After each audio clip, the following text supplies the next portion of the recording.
Hello and welcome to the Ham Radio Crash Course. Welcome to Saturday. Thanks so much for making it out. For those of you who've been following my channel this last week, you know I said we'd be doing the TX500 deep dive today, and I just don't have it yet.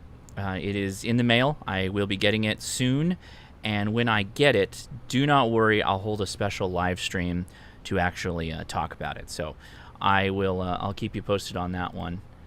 And again, thanks for coming out. So what we're going to do today, it's a bit special. I've got a Zoom call going.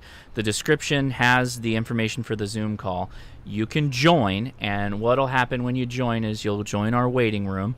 We've got other YouTubers in here. We're going to talk about some stuff, and we'll answer questions live. So if you're interested in doing that, check the link in the description, and we'll get you started. But I do have a couple things I want to talk about, so I'll flip it over right here. Again, thank you so much for checking us out. I am Josh, KI6NAZ. Again, this is the Ham Radio Crash Course. Appreciate you making it. This is our standard live stream Saturday 5 p.m. time slot, if you will.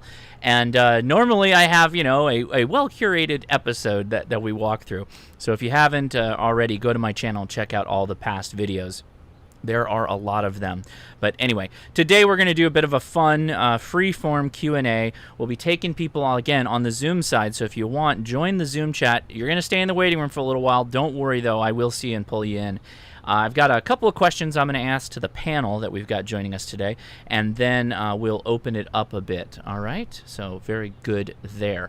I do want to show off one thing. Leia has been tirelessly working behind the scenes to put new shirts together, and she's got 3 new ones today. This is the Team QRO shirt, and it says "Life's too short for QRP," which is the oft said thing for those that like QRP. And if you listen to our podcast, we had a very long discussion on Team QRP or Team QRO. Leia is definitely in Team QRP, and Team QRP says, "When you care enough to send the very least." So very good there. And her favorite, though, is the take on the loved meme of hexagon, pentagon, octagon, and then money gone with a radio. And if you read the quote there, again, Leia puts all these together, inspired by Josh's actual ham radio expenditures. So I thought that was nicely done by Leia. So thanks for doing that. So if you want to find any of our shirts that we have, it is hamtactical.com. And you can check it out there. And if you go to all products, that's where you get to see the big list, because there is a lot that she has curated so far. So again, thanks for that. Okay. So like I said, I will have the TX500 soon, and I will do a review on the desktop. And how I'm doing it is basically go to that first video and add any comments you want, things you want me to discuss, or send me a DM somewhere like on Instagram or on the Discord or whatever, and I will go through the litany of things people are interested in. We're going to be talking about power drain on transmit and receive or draw. We're going to go through the filtering. We're going to try and work some QSOs with it. So I'll do what I can.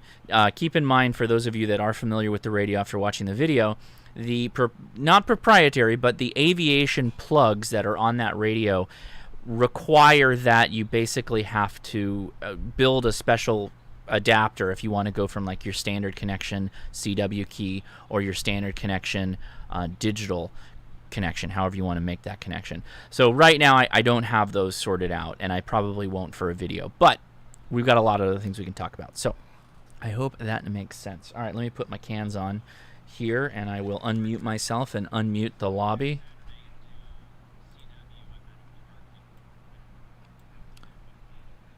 All right, here we go.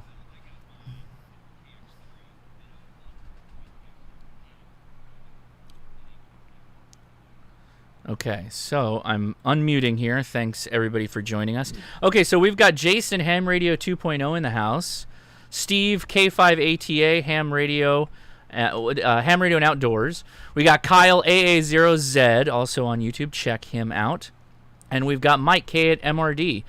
And along with them, we have Loyal and Grant, W4KEK, who are a part of the Discord. Now, I want to do this right up front. I know Jason has something he wants to do as well. Jason and I did a little beer share. So Jason sent me some some very nice beer that we'll be working on. Chocolate peanut butter porter, and it says, "Take it from me, I love you." It's Pit Pat. I don't understand that completely. I don't get that either. That's just I don't get that part. I'm not sure I want to get that. It's supposed to look like a gingerbread man, so I don't know. It looked like Casper the Ghost. That's what I was like. I don't know. I don't know where they got that. All right, so Mike says you have to unmute him. Oh, I did. See, Zoom is a little finicky. I click it, and then it just sits. No, you're good now, Mike. Okay. I muted myself while you were talking, and it wouldn't let me unmute myself. Yeah, so if you're in the participant list here, don't mute yourself, because then I have to unmute you. So it's just a thing I'm trying out tonight, because it's kind of a free-for-all. Anybody can join. But cheers. Let me taste this really quick. Grant is muted, too. He made the same mistake. Okay. Smoking Ape in the chat says that we must have been out of Miller Lite. That's fantastic. Intentionally smoking it. That is very good. Hey, Rob Waters or Walters sent a super chat. Passed my technician and received my call sign KE80WP. Thanks so much for your help. So thank you, Rob, for the super chat, and congratulations on your getting your license. So Jason also has a stack of beers, that a couple that I sent to him. So what are you opening up, Jason? Correct. So I've got the Royal Bourbon Barrel Aged Imperial Oatmeal Stout from Claremont Craft Ales, which I guess is there in LA County where you're at. Yeah, I think everything I sent you is California, and if not, Southern California / LA County. So you sent me one from the brewery, spelled BRUERY, I think, and we get those here. Yes. But not all of the flavors you have there, because the brewery is there with you. Yes. And we get some of their flavors here, but you sent me some. You sent me one, I think, this time. Yeah, that's the gingerbread house one, right? It was the oatmeal crisp or oatmeal cookie. Yeah. Okay. Yeah, that was freaking awesome, dude. Holy cow! Oh my gosh, that was good. So much better than Miller Lite. So much better than Miller Lite. Not a hard bar. No, I was gonna say the bar's way down here.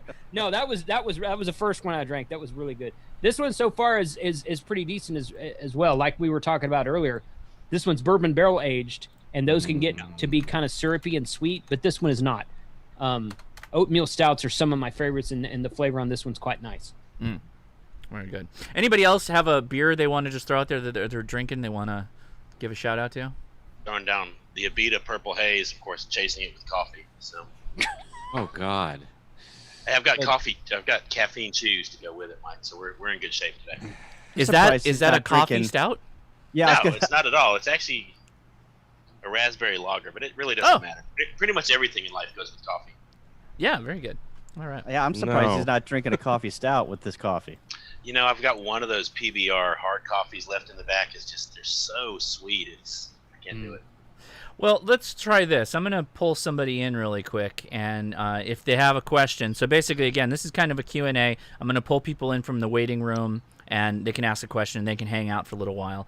And then I've got a couple of questions I'm going to ask to the panel, the people here. So let's pull our first person in. So Joseph. There's Joseph. Let's see. I'll unmute you 1 second here once it lets me, Joseph. Oh, I see. You're connecting to audio. So we're trying this out for the first time. Like I said, I had other things planned today, but okay. Joseph, can you hear me? We're trying this out for the first time. Like I said, I had. Oh, you got to mute the live stream on your side, Joseph. The YouTube live stream. Joseph, can you hear me? Yeah. We're trying this out for the first time. Like I said, I have. Oh, you got to mute the live stream on your side, Joseph. The YouTube live stream. Joseph, can you hear me? Got a loop going. Yeah. I'm gonna start doing some beatboxing. He's hearing you on delay. All right. Did you get that sorted out? Not sure. Oh, you sound good. Can you still hear me? There you go. You're in there. Okay, good. So did you have a question? And am I saying it right? Is it Joseph? Joseph is your first name? Well, I really prefer to go by Mike. Okay, good. All right. Well, we'll call you Mike now. I'll go by Joseph then. There you go. Well, I guess it's going to be Joseph then. Yeah. So, Mike, do you have a question or anything? How you doing today? I think fine. How about y'all? I'm doing great. Well, I see a few, pardon me, faces smiling, and I was trying to grab supper, like HR 2.0, who usually does his meals, and asked us to join in. At any rate, I had typed in on the chat, since there were some other questions, people asking for opinions. I'm interested in getting an HF linear, you know, probably several hundred watts out. There are obviously differences, you know, in the durability and the performance of linear amps. I don't think there's any question about that. And what I wanted to do is to find out, you know, what y'all like, if there's a particular brand or model. And so I'd appreciate your input. Okay, I'll kick it off, and then I'll let anybody with the linear jump in. So what I'm using right now is an Ameritron AL811H. I did a video review on it. That is a very well-known amp. It's been around for a really long time. It uses 811 tube amps, and they're pretty robust. It does a tube. There's a reason why tube amps are still around. You could make some accidents with a tube amp, and you won't necessarily kill it. Some of the solid state ones are a little more fussy on things you could do wrong to it and cause problems. The 811s are great. They're pretty reliable tubes, and one of the paths that people go with the 811H is you can actually upgrade the tubes later if the tubes end up dying on you. But, you know, don't take my word for it. You can pull up ehams.com, has a long review page on the AL811H, and it's been around for a really long time. It's quite easy to tune. I did, like on that video, I also showed how to do the tuning on it. Very straightforward. And so far it's been great for me, and I use it on FT8. I dial back the power considerably, only like 400 watts output, but it's worked fine. It's had no issues, and it's been really solid for me. Anybody else have a linear? I don't know. Just the Zygu. Well, let's go Jason, and then we'll have Mike talk about his Shagu. Mike. Yes, sir. Joseph Mike is one of my patrons, by the way. Oh, hey, right on. Your support. Yeah, great guy out there. Sends me a lot of messages, great information. Yeah, so echoing Josh, I have the I forget the model number on it actually, but behind the what I do is send a lot of annoyance. Oh no, you're not annoying. I have the AL1200, but quite frankly, I've never hooked it up. So I got that in the estate sale about a year ago, and I'm in the middle of a shack redesign right now. But it's an Ameritron, like the one Josh was talking about. And the Ameritron amps are some of those that are just kind of like everybody who has an amp has one, and they're very good, very reliable, pretty easy to use. The only other thing that I would suggest is that I have I also have a KPA 500 from Elecraft that's incredibly lightweight for the purposes of traveling. And when we're our next trip to Costa Rica, which was supposed to have happened already, but got delayed because of the human malware virus. The next time we go down there, we're going to take that KPA 500 because it really doesn't weigh that much for an amp. You know, my suggestion is to go to if we ever have ham fests again, let me preface myself. Go to a ham fest and find what, you know, anything from Ameritron, Expert Linears, Elecraft, Flex, some of the other big names out there you've heard of. I mean, you really can't go wrong. You know, in my opinion, in order for someone to make an amp, they really kind of have to be on their game. And these cheaper companies, they don't really make amps. So what kind of radio do you have, Mike? I'm using a KX3 at this point. Okay. So the KPA 500 is an excellent amp that will take, I don't think it'll do a full 500 watts out with a KX line, but it'll get you up there quite a bit to get, Kyle may know more than that than I do about how much it outputs from a KX line, but the KPA series amps, both the 500 and the 1500 are excellent series of amps that match your radio very well. So yeah, there you go. Now that you mentioned that you got a KX3, that kind of changes yeah quite a bit. Typically the amperage that you are wanting, or the wattage that you are probably wanting to run, you need to drive it with 190 to 100 watts. So even if you got it, since you're already in the KX3 or the Elecraft world, I would suggest you stay in the Elecraft world, and get the 500, the KXP 500. But you're going to have to bring that KX3 wattage up quite a bit in order to drive that amp to get the most wattage out of that amp. And I don't know if you want to spend the extra dollars to get a KX PA 100. That's their 100 watt amp, and then get a 500 watt amp.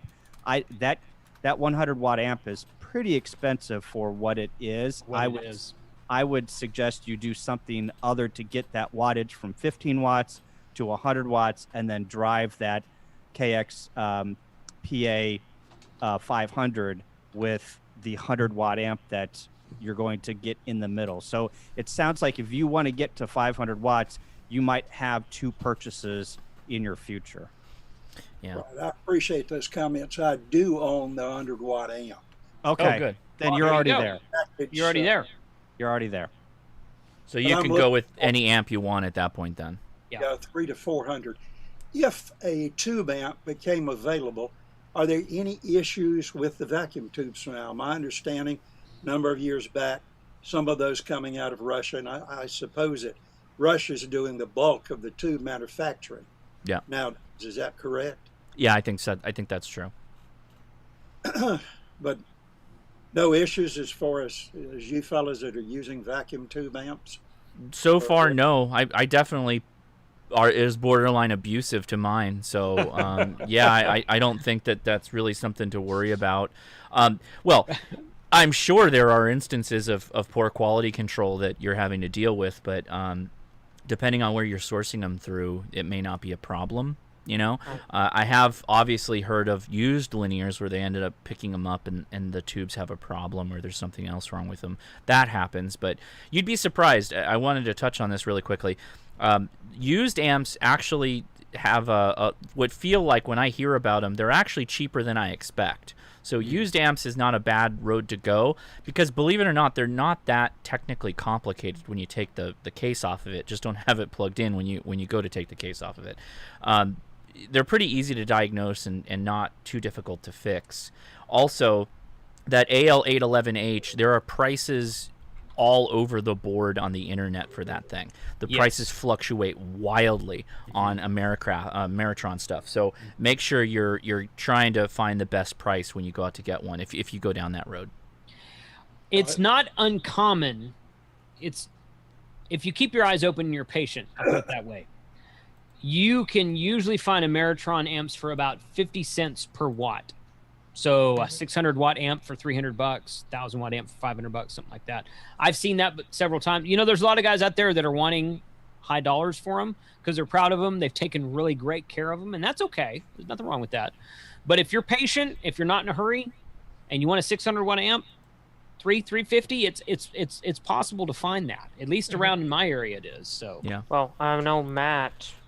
About a year and a half ago, he got a 600 watt one that it said one of the 6 tubes was bad on, that the guy tried to replace and it failed, but he got it for like 180, 200-ish. Yeah. So we just went around ham casing and found brand new tubes, just swapped all of his tubes out. Yeah, I'm talking about like working amps, like doesn't need tech special amps. Of course, you can find tech special stuff all day long. So depends on what you look for. And you can get them to next to nothing. Yeah, if you I want think to. You could get new tubes for it if you needed to. I mean, they last a long time. I don't have any tube amplifiers for ham radio, but my guitar amp's a tube amp, and I've had the same amp for probably 12 years now with the same tubes, and I use that a whole lot more than I use my ham radios. So, but in the guitar world, they kind of use the same few types of tubes across pretty much the whole amplifier spectrum. Where I feel the ham radio tubes are probably not the most common ones. So yeah, it's being made in China now. Yeah, no, there's still a lot of tubes are made in Russia. They are, yeah. But the AL811s are the 811 tubes are plentiful. I believe you can get a set of 4 for about $100, maybe less than that, brand new. So and that's if one not bad. goes, I would replace them all though. Right. Well, yeah. Or, one and you buy 4 and you got them to swap. But, Mike, did you want to say something about your Shegu amp? I know the other Mike is looking for probably a little more power output, but do you want to make a mention of it? You put a video up, right? Light of that. I've done 3 videos on it now. Yeah. The first was just kind of an intro, showing the features and how it works. The second was just running it out in the field. And then the third one, I put it on the meter thing to show the signal. I forget what it's called. The watt meter? The network analyzer? Are you talking about when you're showing the spurs? It's spectral purity. Spectrum analyzer. The spectrum analyzer. Yeah. Thank you. Yeah, I've watched them and I appreciate it. Gentlemen, as much as I would like to have y'all talk to me for the totality of the stream, I know you need to move on. No, you can't go. If I could just tell you how much I appreciate what each of you is doing. I am a patron for a number of you that are on the screen tonight. But if also I can make a personal comment to K5 ATA, a fella educator, after about 35 years at a technical institute, public here in the state of Florida. I've been retired for a few years, but I can appreciate what you're trying to do with your school club. I did the same thing. I had enough leeway that I could change the curriculum in my electronics program, and I offered extra credit for those that would achieve their ham licenses. Actually had some extras come out of my class in the past. Nice. Very good, Mike. Well done. Very Hey, good. Mike, if you don't mind me asking real quick, what side of the state are you on? Oh, Are you I'm like central? I'm in the Panhandle Ah, okay.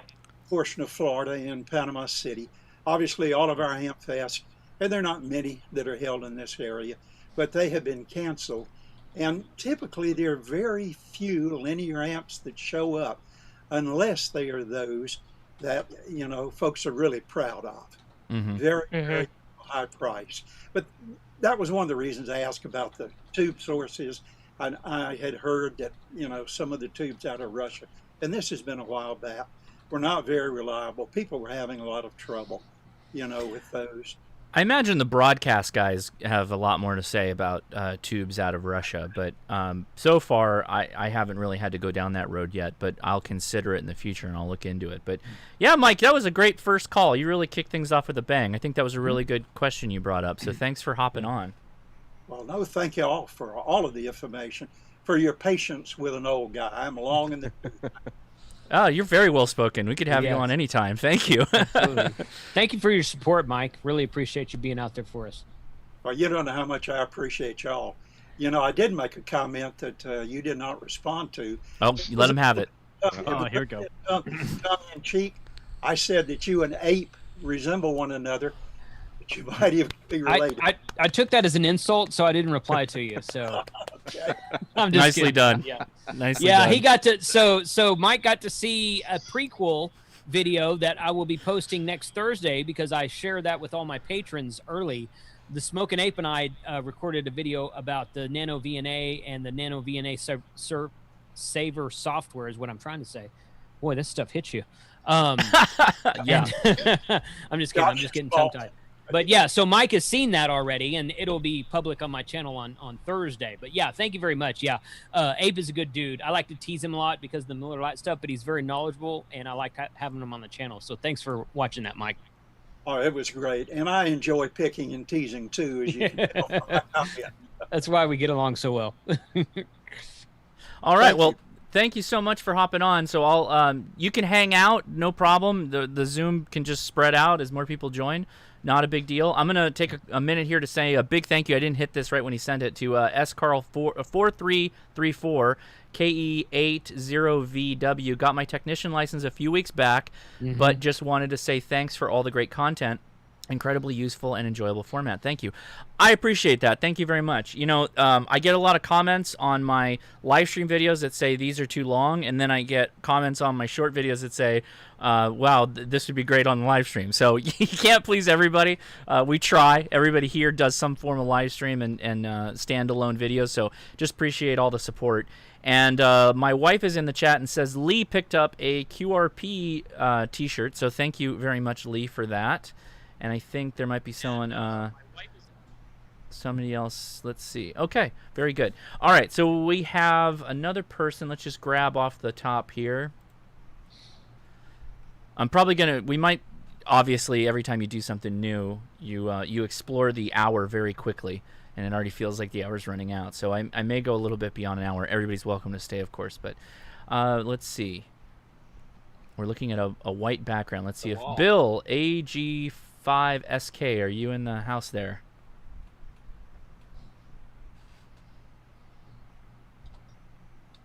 Oh, he's self-muted. Wait, hold on. Let me see if I can unmute him.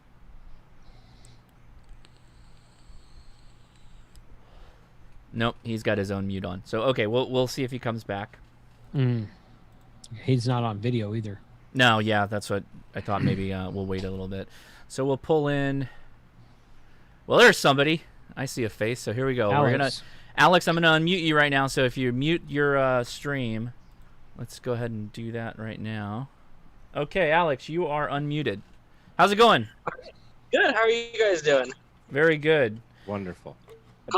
Calling out from Massachusetts, so as far from you, Josh, as I think I can get. Well, you could go further. You could go to Maine, I guess, but pretty close. Got two things. I think the first is this little story I think you guys will love, and then a question. Okay. Love questions and love stories, so go for it.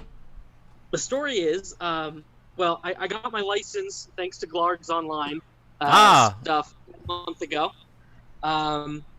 And right before I got it, I've been listening to the repeaters, and I got to hear an actual emergency call. Out where I am, there's the Appalachian Trail, and there was a couple of hikers who, one of the members of the hiking team probably shouldn't have been hiking the Appalachian Trail.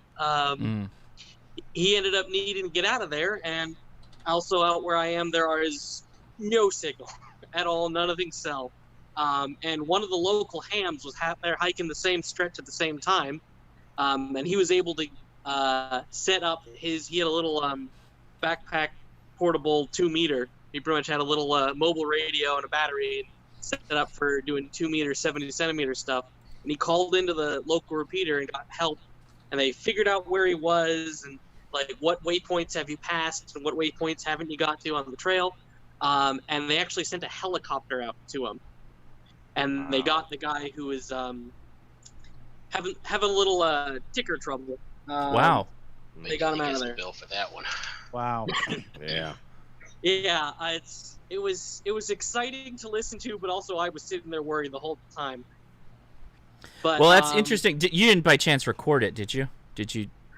I didn't. I was actually at the office. I just had my little Bofang with a headset listening the whole day. Okay. Because it was like a 3 or 4 hour thing of trying to figure out where he was.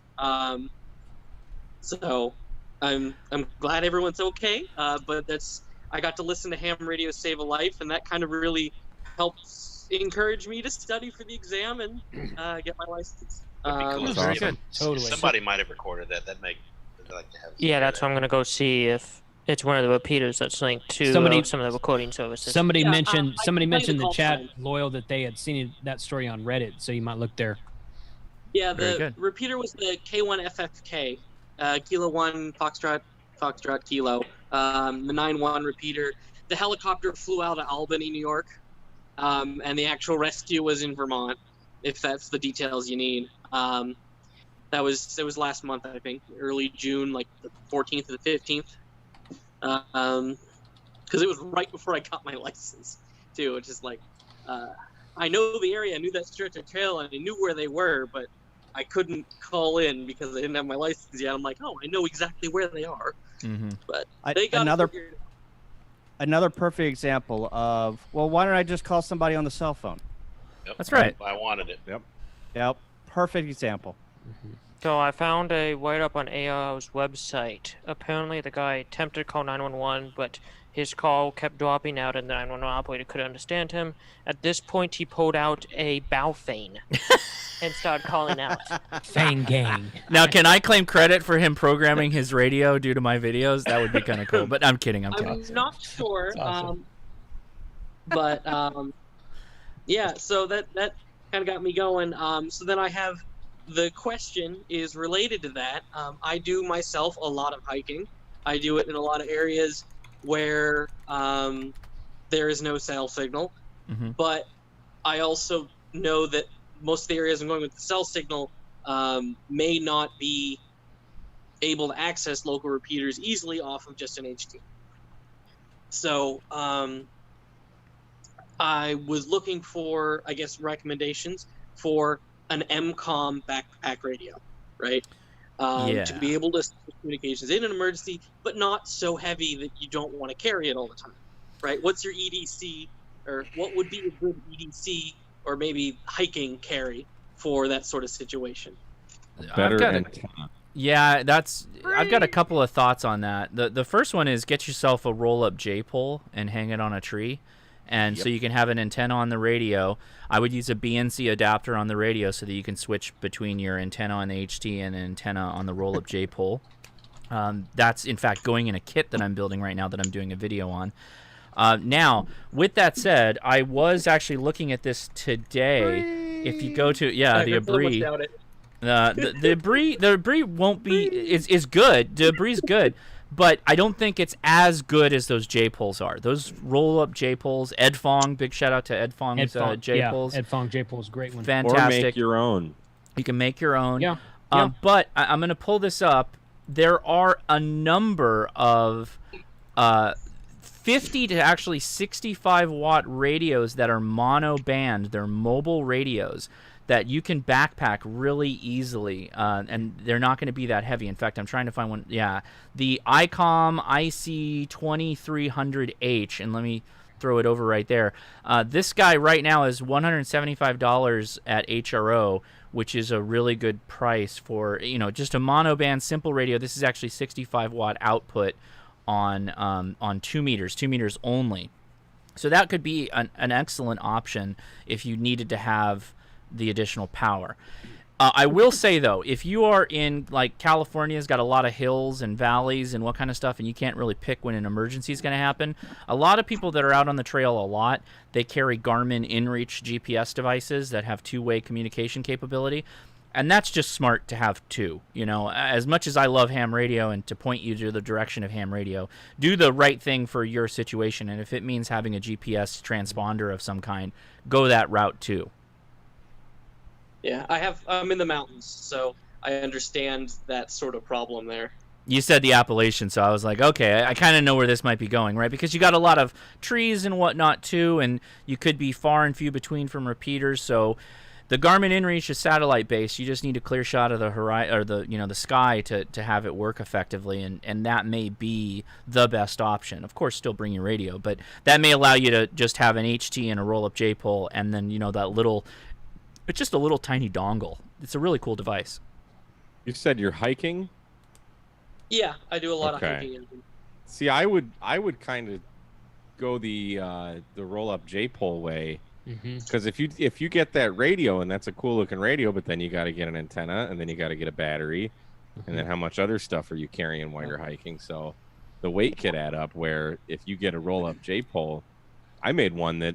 For 2 meters, but it's still resonant on 70 centimeters out of 450 ohm ladder line. It's the first antenna I ever made.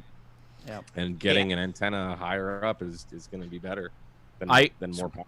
I would advocate a stepped approach to this. I would go the roll-up J-pole because it's like $30. It's not that expensive. Right. Or make one. Then maybe a Garmin, and then maybe think about a 2 meter. But that's the upper level. I'm not advocating you do that for backpacking. So whenever you go out backpacking, Alex, do you go out for the day? Do you go out camping, a multi-night camping? What typically activities do you do whenever you go hiking? Usually like a loop day or a single night out, so I only have to pack one night's worth of meals. Okay. I'm not doing like week-long hikes or anything. Right. But. So I would think another perspective here is I have a HT with a signal stick antenna, and whenever I go out hiking, I have it's a dual band radio, so I put it's a VFO, and I put the second VFO on an APRS frequency, and I beacon out APRS. Yeah. So I use don't know. an FT3DR. So Okay. I do exactly that with a signal stick. Perfect. So if you are hiking just for the day and you can get an extra battery, maybe an APRS, and you bring down the beacon for like every couple of minutes and beacon out something. And so therefore you can tell somebody, hey, if you are looking for me, go to aprs.fi and you might be able to see my last position on aprs.fi, whenever you beacon out, because I'm sure that there's digipeaters all over where you live, especially if you get up to a ridge, you'll beacon out and then that will be your last position. So if something would happen to you, they could say, well, he was here at this time. So if you're looking at an HT option and wanted to have it on your pack, right here, you might want to take a look at some soda videos where the guys, put the HT and get a pack and stick it right here. There are some people that do VHF on soda, and once they get up to the top of the mountain, they have plenty of juice to call, CQ for a couple hours. So if you're only going out for the day and you've got a newer radio with an extra battery, that could be an option for you too. Yeah, and even if he's out of range of digipeaters and needs help, they would probably start looking in a range, and one of the radios would start to ping off of his thing beaconing out after a while. Right.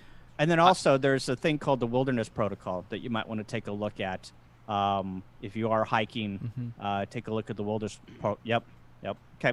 Got it. You're prepared, man. You got it. The only thing I'll add to that, I always FT8. Yeah, I always FT8 in the field too, but APRS specifically, you can kill your battery quickly if you're doing a 2-day, like an overnighter.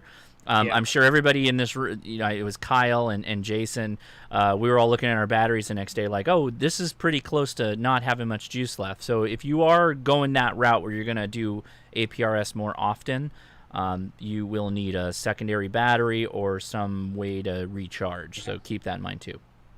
Yeah. Yep. I have a small backpack, little solar panel you can hang on the backpack.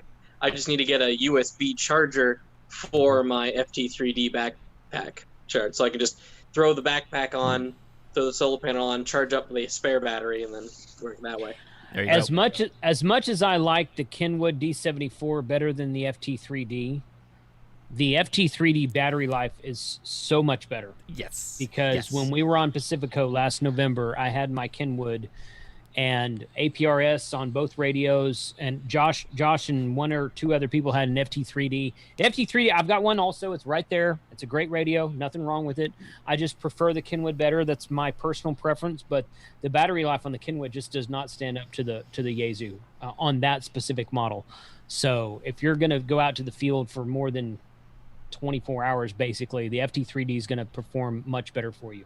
Yeah, I agree completely. I love that. I love the Kenwood too. I think the FT3 is a better backpacking radio. Outdoor radio. Agreed. That's my choice. Well, very good. All right, Alex, I hope that was a good answer to your question. I love your story, by the way. Thank you, and thanks, Loyal, for putting the link in the chat. That was very nicely done. Thank you. Okay, so I am going into my second beer here, and I am pulling from the Jason stock. This one scares me a little bit. I couldn't go with the marzipan yet. I don't think I'm there, but I'm going for the Devout Imperial Milk Stout. Three Nations Brewing in Carrollton, Texas, man. That's the city I was born in. This is cool because I'm a big... Marzipan's actually going to be a little bit lighter, dude, so that's going to be a heavier beer. I'm okay with that. I'm okay. We have a lot of, like, Mexican chocolate. We have Belching Beaver has a horchata milk stout, which is just fantastic. I need someone to send me one of those, man. Oh, I'll get you one. Tell me how awesome it is, and I haven't had one yet. But I'll get you one. That Mexican chocolate, that Devout Stout from Three Nations is fantastic.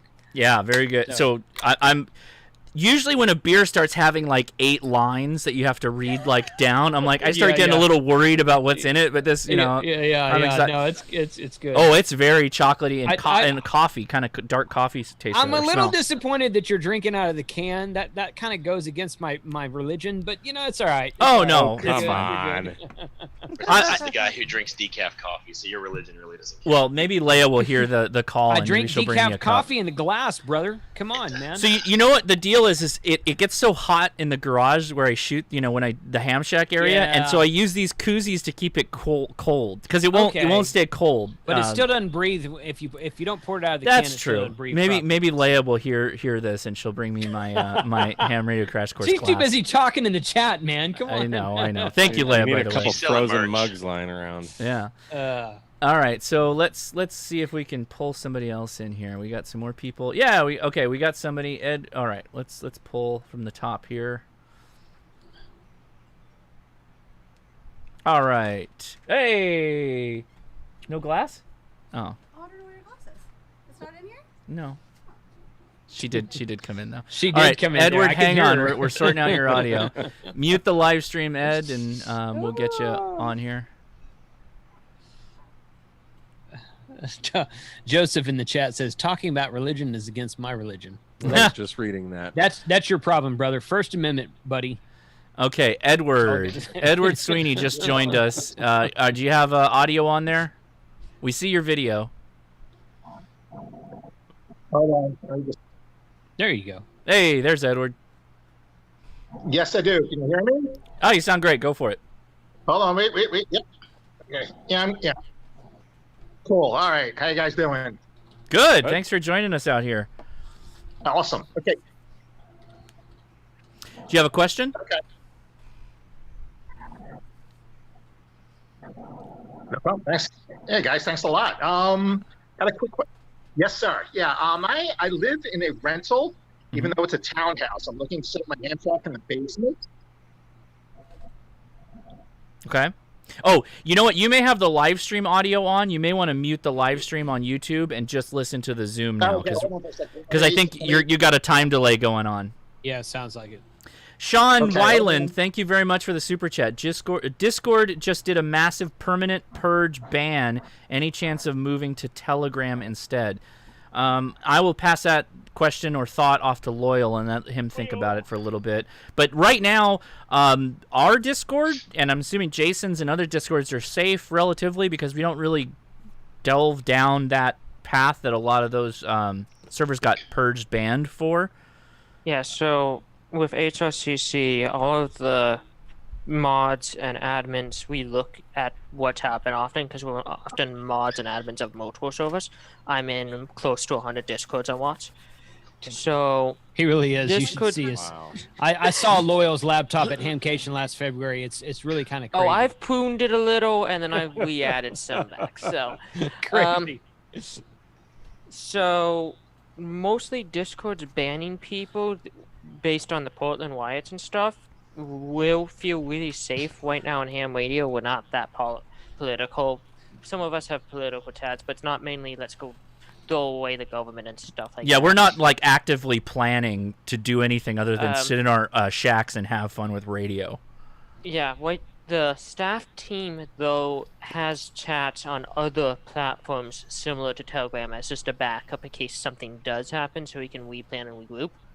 But we have no ambition to move off Discord right now. We have a community that we just hit 10,000 members on. Yeah, 10,000 on our Discord. So that's great. Good question, Sean. Thank you. Okay, so Edward, all right, we're throwing it back to you now. What's your question? Okay, I live in a rental. It's a rental townhouse, but so I have to be careful as far as antenna setup and also grounding. I could ground my shack in the backyard, but I'm trying to figure out how I can do that without giving myself away as like using a hydraulic hammer or something I would rental that would cause a lot of noise and draw a lot of attention. And also setting up, I just got my general, actually thanks to Glard, I got my general. Cheers to you guys. So I'm looking to get an HF rig too. So I'm thinking of what kind of antenna can I get outside that if I hopefully can run 80 meters without having to, like if I got a dipole, I would have to run it like halfway down the building. I know Josh's answer. Well, you already you hit me with the 80 meters, and that's tough when you're using kind of you're in a compromised space and you're trying to go 80 meters. That's kind of difficult. Can you actually put up an antenna? Can you actually put up an antenna though? That's what I have to find out, or at least try to do it stealthily if I can. Yeah. Because I know like the HOA videos, they show like how you can set up an antenna where you can make it look like a rose trellis or something like that. Or just like, probably could just put it up back, and as long as like the neighbors are fine with it, I don't think I will get complaints.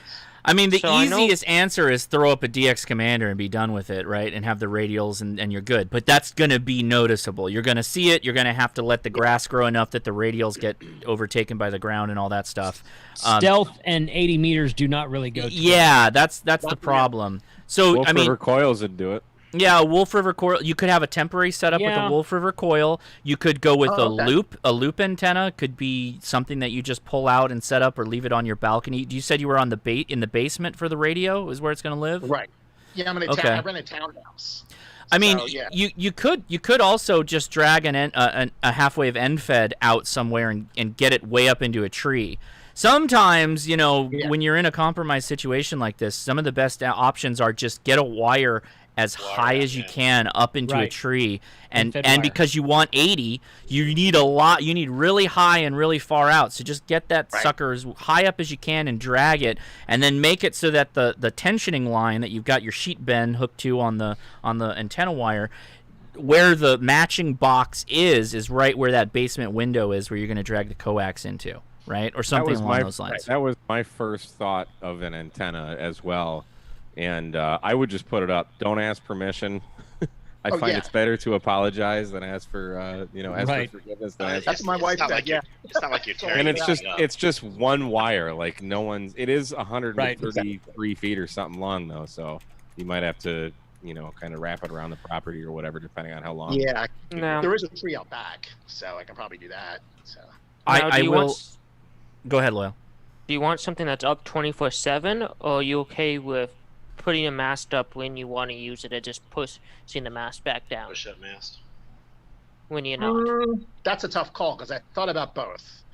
It's just that I would love to have it 24/7. That way I don't have to keep going back and forth, taking it down, putting it up again if I want to use the radio. Yeah, it's a pain in the ass to do that, but Yeah, that is an a pain in option. the ass. Yeah, And- so that's another thing I've been contend with. So, but I will repeat the story that was told on the Ham Radio Crash Course. I believe it was on the Discord. It was an after chat. We had a member that lived in a residential area, a suburb, and he threw one leg of the end fed into the tree that's on his property, and then took the long line, because it was like an 80-meter half wave end fed or end fed half wave. So it's 120 feet plus, and he dragged it across the street, and then threw that line into the tree on the other side of the street. So he had a wire that was, probably 40 feet off the ground that went from his tree to the other tree on the other side of the road, and then tied it off. yeah. And he did it with, thin wire. And he said it was up there for 9 months or something along those lines before anybody started asking questions. And he was in a very restrictive HOA. Oh, That's cool. awesome. That's a good idea. Okay, I think there's a couple more trees going down. Now, Going down the street, so I think I should be fine. Now, let me Go ahead. say, I meant that more for comedic purposes, because that's not necessarily the most safest thing ever. Because if it, for I some understand reason that, it but I'm comes just like, loose and it falls, all of a sudden, It's- you're ripping your shack and everything out the back window of your house when a car catches the line, may not be the best day for you. You might want to avoid that. Little Timmy comes pedaling along on his bike and Gets Exactly. decapitated. Clotheslines. I just told everyone in the chat to tie an antenna paracord around a can of Miller Lite and throw it over a tree, because what else are you going to do with Miller Lite? Right. That's true. Yeah, the only thing I worry about is like any strong winds. Mike, I especially see this you time of there. year. It's going to get wrapped up somewhere. Can you get on the roof of the townhouse? That's a good question. I probably might be able to. Yeah. I mean, My how brother-in-law tall is it? A 3-story townhouse? One of those That's kind? 2-story. Yeah, 'cause Two-story townhouse? Yeah, unfortunately, we have a crawl space. It's very small crawl space. Because if I had an attic, I would just probably just I would put an antenna up there. But we Well, don't, an unfortunately, have an attic antennas are kind of crap. I'll be honest with you. Yeah. You can make them work, but it's not great. There's you can somehow incorporate the roof line into a half wave end fed into a tree or something like that, and if you need to get extra space out of it, or get the matching box high up and get a long piece of coax into your shack, get the matching box up at the Okay. top of the roof line, and then throw the wire out away from the house to another Oh. tree. That's another option. light up the gutters. But Yeah. who was that? Okay. Was it There you wait? go. Chris, wait, what? Yeah, it was Chris. One of the Discord admins, he used a rain gutter antenna for a long time. He made contacts on FT8 fairly successfully with it. Yeah. Oh, cool. My current setup, because I'm in an HOA and they were kind of, is I just have a G5RV that's screwed to the top of my chimney. I have a wood covering around my chimney, just going down to a tree, and you can't even. The only thing you can see is the coaxial coming out of the center of it from the road, and they don't Oh, care. that's not bad. Because they don't see anything, they don't care.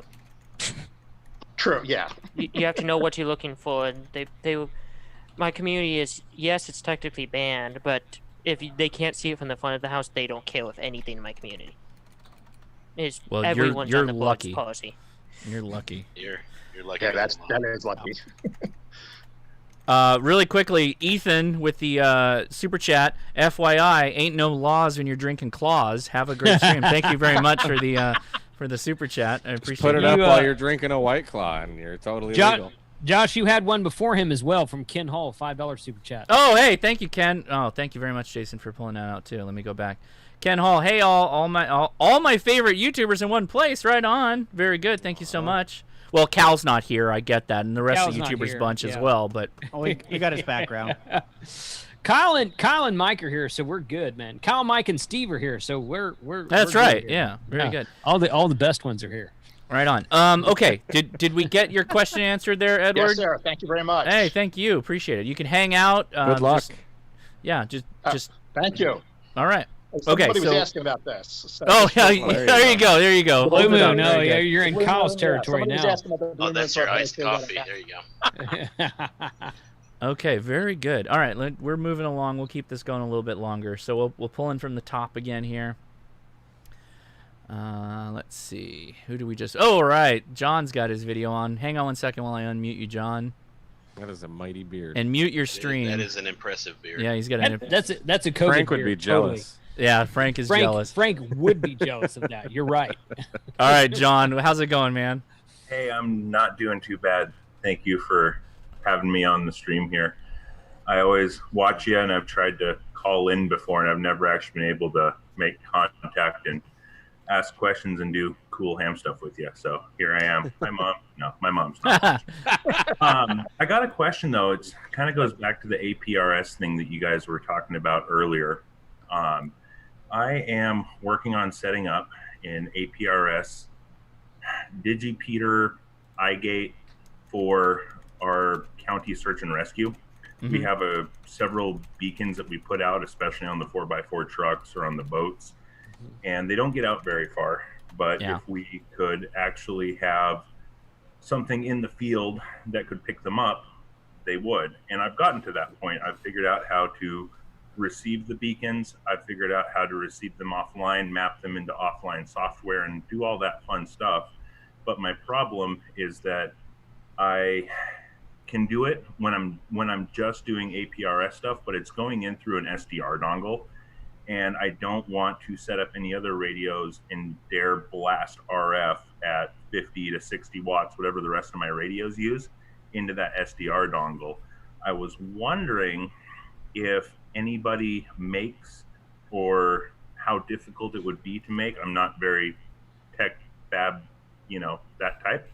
Some type of band pass filter that's narrow enough to only let like 1 megahertz slice of APRS come through, but then ultimately desensitize the dongle to anything 2-meter ham or anything commercial 2-meter just above it that we use in search and rescue. What do you guys think? So that's like That's an tough. active attenuator and a band pass filter. I don't know if something like that exists. Yeah, that's tough. You're gonna have to design something on your own. That's tough. Is it possible that you could just get another radio to do this iGate functionality you're looking for? It is very possible. The downfall and kind of the limiting factor for this whole project is I need to get a solution that's easy to use for anybody, even a non-ham.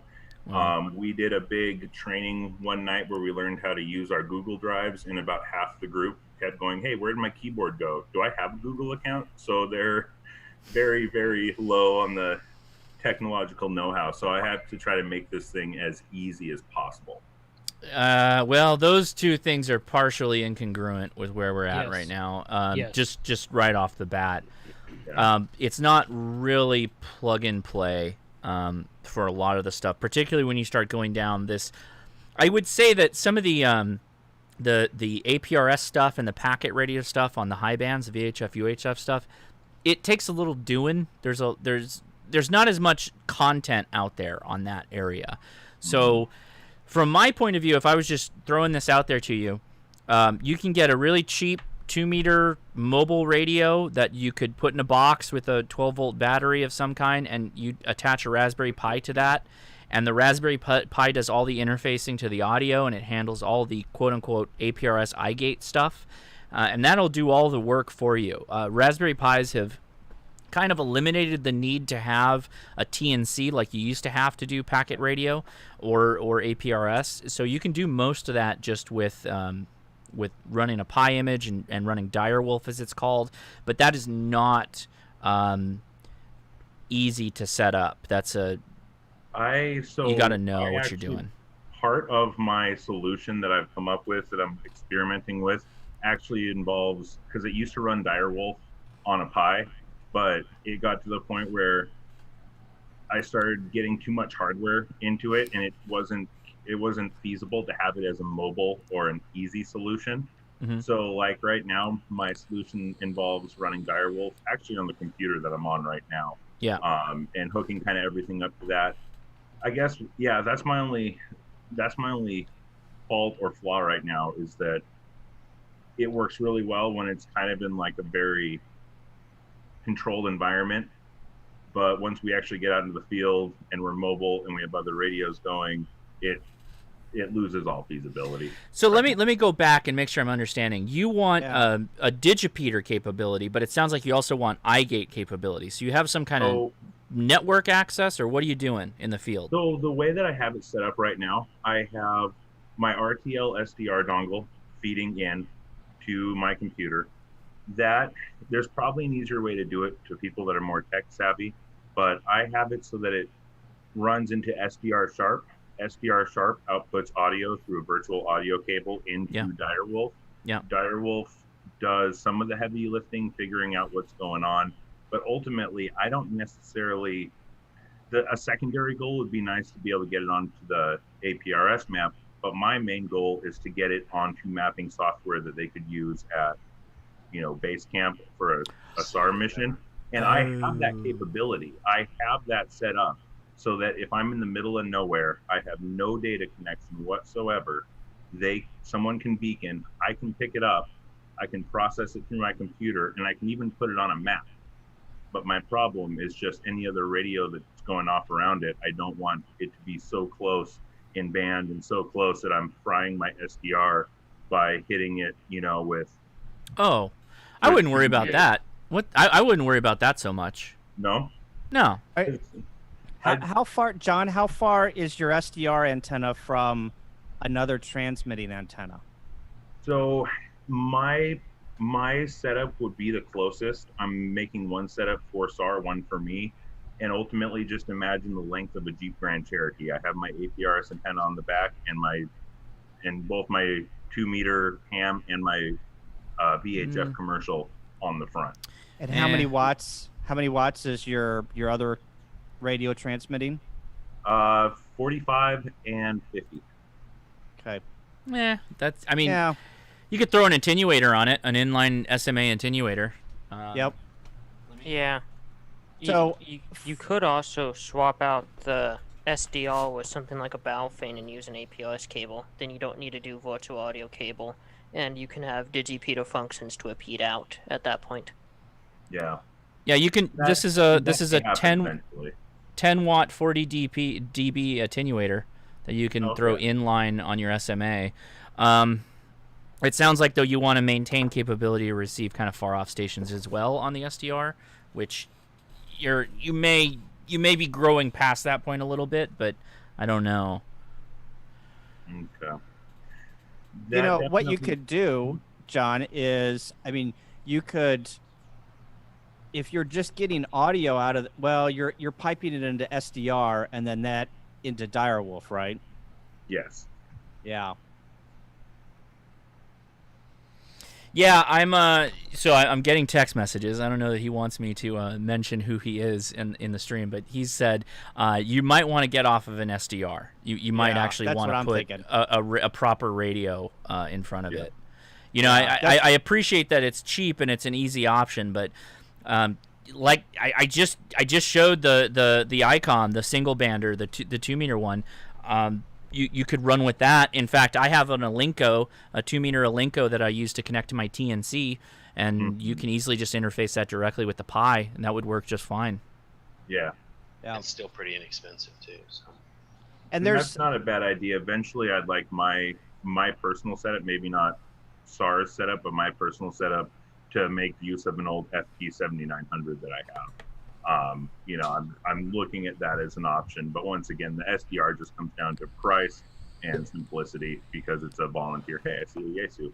Yeah. It's a volunteer organization with limited skills, so you know I'm trying to cater a solution to that. But I definitely get it to a certain point. You know, you got to put the brakes on it and say, okay, you are asking pigs to fly and all this for this to happen. Well, I mean, you could easily just have like a plastic ammo box that you put in a 12-volt battery with a plug to charge the battery on the outside. You could put the radio in there, and you can have an antenna jack connection coming out of the back of it. And you can feed the Raspberry Pi with a step-down converter. You know, there's all kinds of options that you can do, and that's just a box. It's just a plug-and-play box. You just hand it to somebody and say, plug it in. Yeah. Now, this is kind of a separate question in its own space, but I know some people use RTO SDR, so it's 8F, so they have waterfall and stuff, and they make switches where your radio goes in one, your SDR goes in the other, and antenna out, so as soon as it detects power, it cuts the lead to the SDR temporarily. Something like that, maybe? Something like an RF sensing switch. Yeah, so you have one antenna then with both your radio and your SDR on it, and it just cuts the SDR when your radio starts transmitting. Yeah, but then you can do that, but he's got two different setups. He's got plus that device, that MFJ device, is for the amateur radio bands. It sounds like John's second radio is it a proprietary radio, John? Yeah, it's a Klein VHF. Yeah, I don't know. It might work. You'd have to take a look. Yeah. Somebody in the chat said a repeater duplexer, but I don't think that will do it because you're all on the same frequency. Yeah, I mean, you could get a bunch of cans. I mean, you don't want to... Yeah, you're going to have the back of your Cherokee like full of all kinds of boxes. Here, guys, I got my attenuator. It's like, oh, you mean in the back of your truck? We're lowriding now because the back is dragging, but yeah, we'll get up that mountain. I mean, the cans aren't that heavy, but they're bulky. I know. I'm just kidding. Yeah, I know. Right on. But that was a highly technical question. I don't know that we gave you the right answer though. But at the same time, you gave me information to look up, and you gave me a tree to bark up for sure. Yeah, I mean, ham radio. I hate to say it, but sometimes it's like throw some more money at the problem, and the problem is no longer a problem. And you know, the dongles are great. The dongles have their purpose, but sometimes you just want to throw something at it that can deal with it a little bit better. You might want to try the attenuator route. Those attenuators are cheap, and then you're just focused on your local group that you're rolling with. The iGating to the internet, that's a separate thing. You're going to need, you know, a hotspot or your phone in that capacity. I've already got that part figured out as well. The program that I use, if there is a data connection, it'll automatically push them all to the server. But if there's no data connection, it just keeps it local and maps everything. That's pretty cool. So that's slick. How'd you set that up? That was on your computer? Your PC? Your Windows PC? You got to unmute him. Oh, yeah, he muted pressed himself. his mute key. Hold on, I'm unmuting you. I got to have control of it. There we go. So I use a program called SAR Track, SAR Track. Yeah. You can use it for free for non-commercial use, and you don't have to be in search and rescue. You don't have to be affiliated with search and rescue to use it. It will do all of the heavy lifting. It'll interface TNCs. It'll interface Direwolf. It'll interface GPS through USB. That's one of the things I do. I have a USB dongle pumping in NMEA data so that I'm hitting the APRS map through SAR Track through my GPS. It basically takes a whole bunch of different functions that require some heavy lifting to make work, and just as a piece of software that interfaces everything together, it's super valuable. But then it also incorporates powerful mapping software, which actually keeps getting better and better by day. It's not my favorite mapping software, but it's starting to take cues from my favorite mapping software, and it's working well. I'm going to throw it over to Alex. Alex thinks he might have a solution, so I'm unmuting him. Go for it, Alex. So I actually was experimenting with very similar problems. You're actually going to laugh at this. My introduction to ham radio was actually a bunch of airsofters with Bofangs. I am laughing at that. My entire airsoft team got ourselves licensed. Okay, so well, we there can you go. actually do it I'm glad to hear that. I'm glad to hear that. Like, there's this whole chat about it. But one of the things we did is we set up a similar use case to what you're looking at here, is that we set up that every single person on the team, we use the experimental data frequencies instead of the APRS frequencies to not spam the digipeaters. But we actually set up a battery pack, a Bofang, and a Android phone in just actually a PL152 radio pouch, so that every person on the team has a screen. There's a little clear patch there, has a screen so they can see where everyone else on the team is. And one of the things we also do is I have a little mag mount radio antenna on my vehicle, and I have that wired to a Bofang to a tablet, doing the same thing just over the audio cable. So I found that the audio cable Bofang solution is surprisingly robust. But I do very similar stuff to that of tracking. I think we've gotten like 14 or 15 people across a couple miles tracking that way. So I'm sure if you turn the power up, we were running on the minimum power. If you turn it up, and we have, the car also was functioning as a digipeater. That was the other unique thing. So the car digipeated because that had the bigger antenna on it. So it's interesting, and I love APRS, and I've been doing everything I can to deep dive in APRS. So right on, very good. I like it. Okay, well, thank you for the update there. Okay, so we got a couple people. We got a lot of people still. So did I get Grant on? Grant, are you in? Yeah, I think you're in. I think he's unmuted. I think he's joined. All right, Got so let me another super unmute. chat too. Yeah, JDL Speedy, thanks Josh for the fun and interesting videos for ham. And yeah, and thank you everybody for being on the panel today too. I appreciate it. It makes things a lot easier when you got a lot of smart people in here, so thank you. All right, so hang on, everybody that's here. We're going to add another person. We'll just keep growing this. It's like a virus. Smart people plus Mike and myself. Well, yeah, you guys have street smarts, right? Is that what they call it? You're street smart. Sure, that's a way of saying that. Cred. Yeah. Cred. Yeah, that's it. You got street cred. No. You know that's not true. All right, so we got Eric White. Eric, are you there? Can you hear us? Yeah, I got you. How's it going? Good. Thanks for joining us out here. Do you have a question? Yeah. Well, a little quick backstory here, real quick. This last weekend, I almost had to evacuate my house due to a fire. I got very close. Badger fire in Northern California, if you all want to look it up. It was within about a half a mile of my house. So needless to say, I'm hearing all the planes and everything like that go over and whatnot. So I'm curious, what would you guys recommend? I'm not licensed. I do not intend on transmitting, so no there. What would you guys recommend for me to have something for a GTFO or just to sit and listen to them?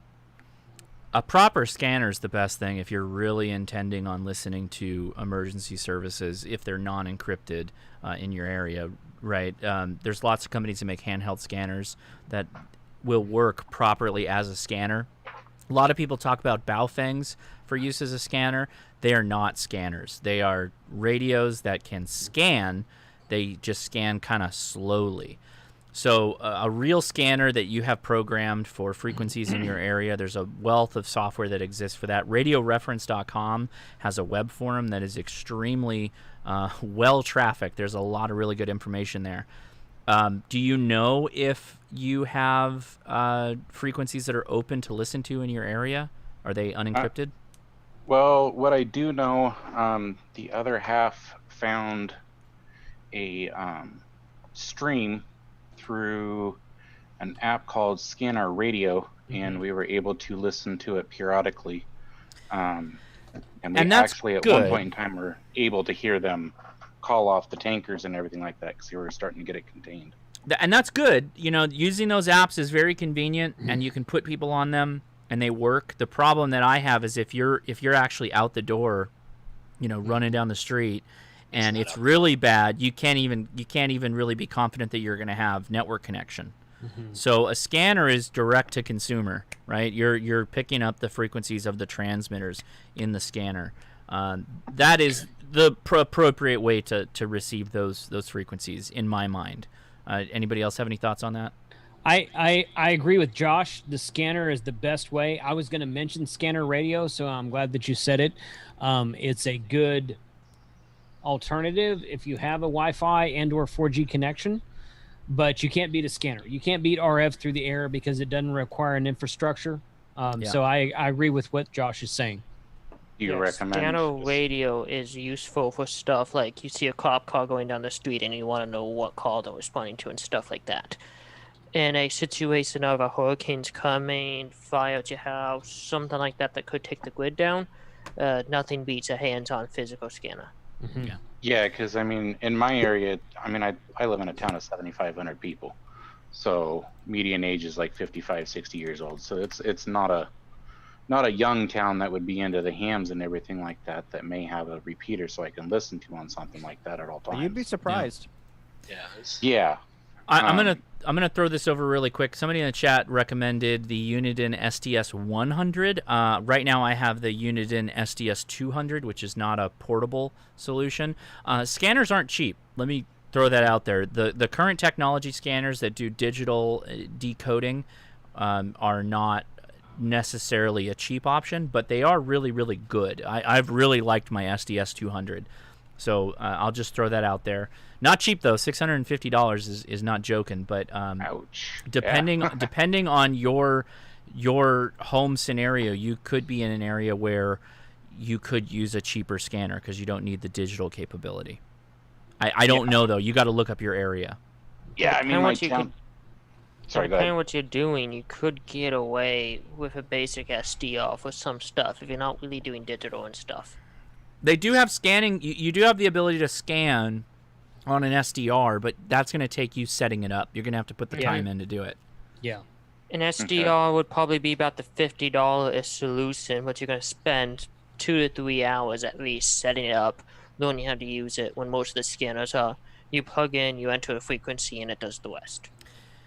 Yeah. A handheld scanner also you have the advantage of is handheld. I mean, when it's time to run, it's just one quick thing to grab. You know, Hold on, I got to get my laptop and all my dongles. Hold on, let's get it in the car. Not a good option. Surprisingly little to bring down network connections and everything. So I'd rather case the RF. Yeah, and that's the thing is I want something, and you know, I was looking actually into the actual ham itself because it was something that piqued my interest, you know, several years ago. Then life got in the way, and I walked away from it, and you know how that stuff goes.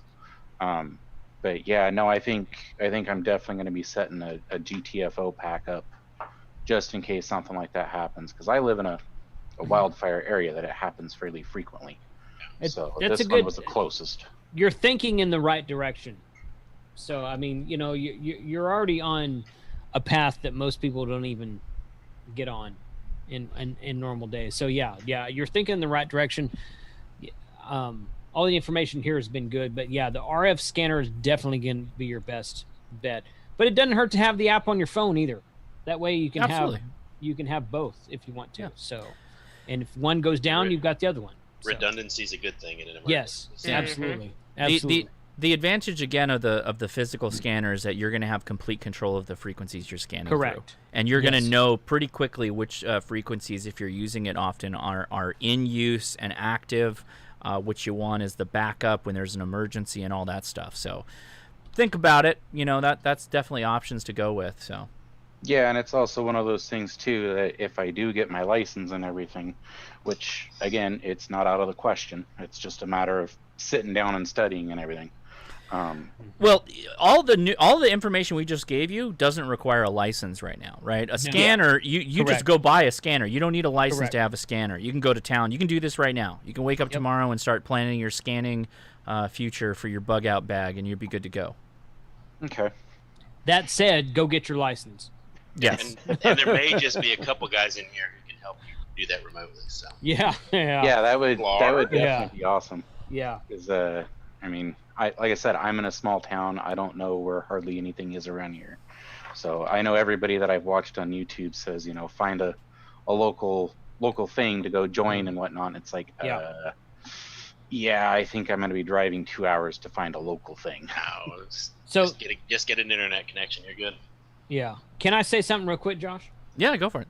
Okay, so I've gotten this question recently with all the human malware stuff going on.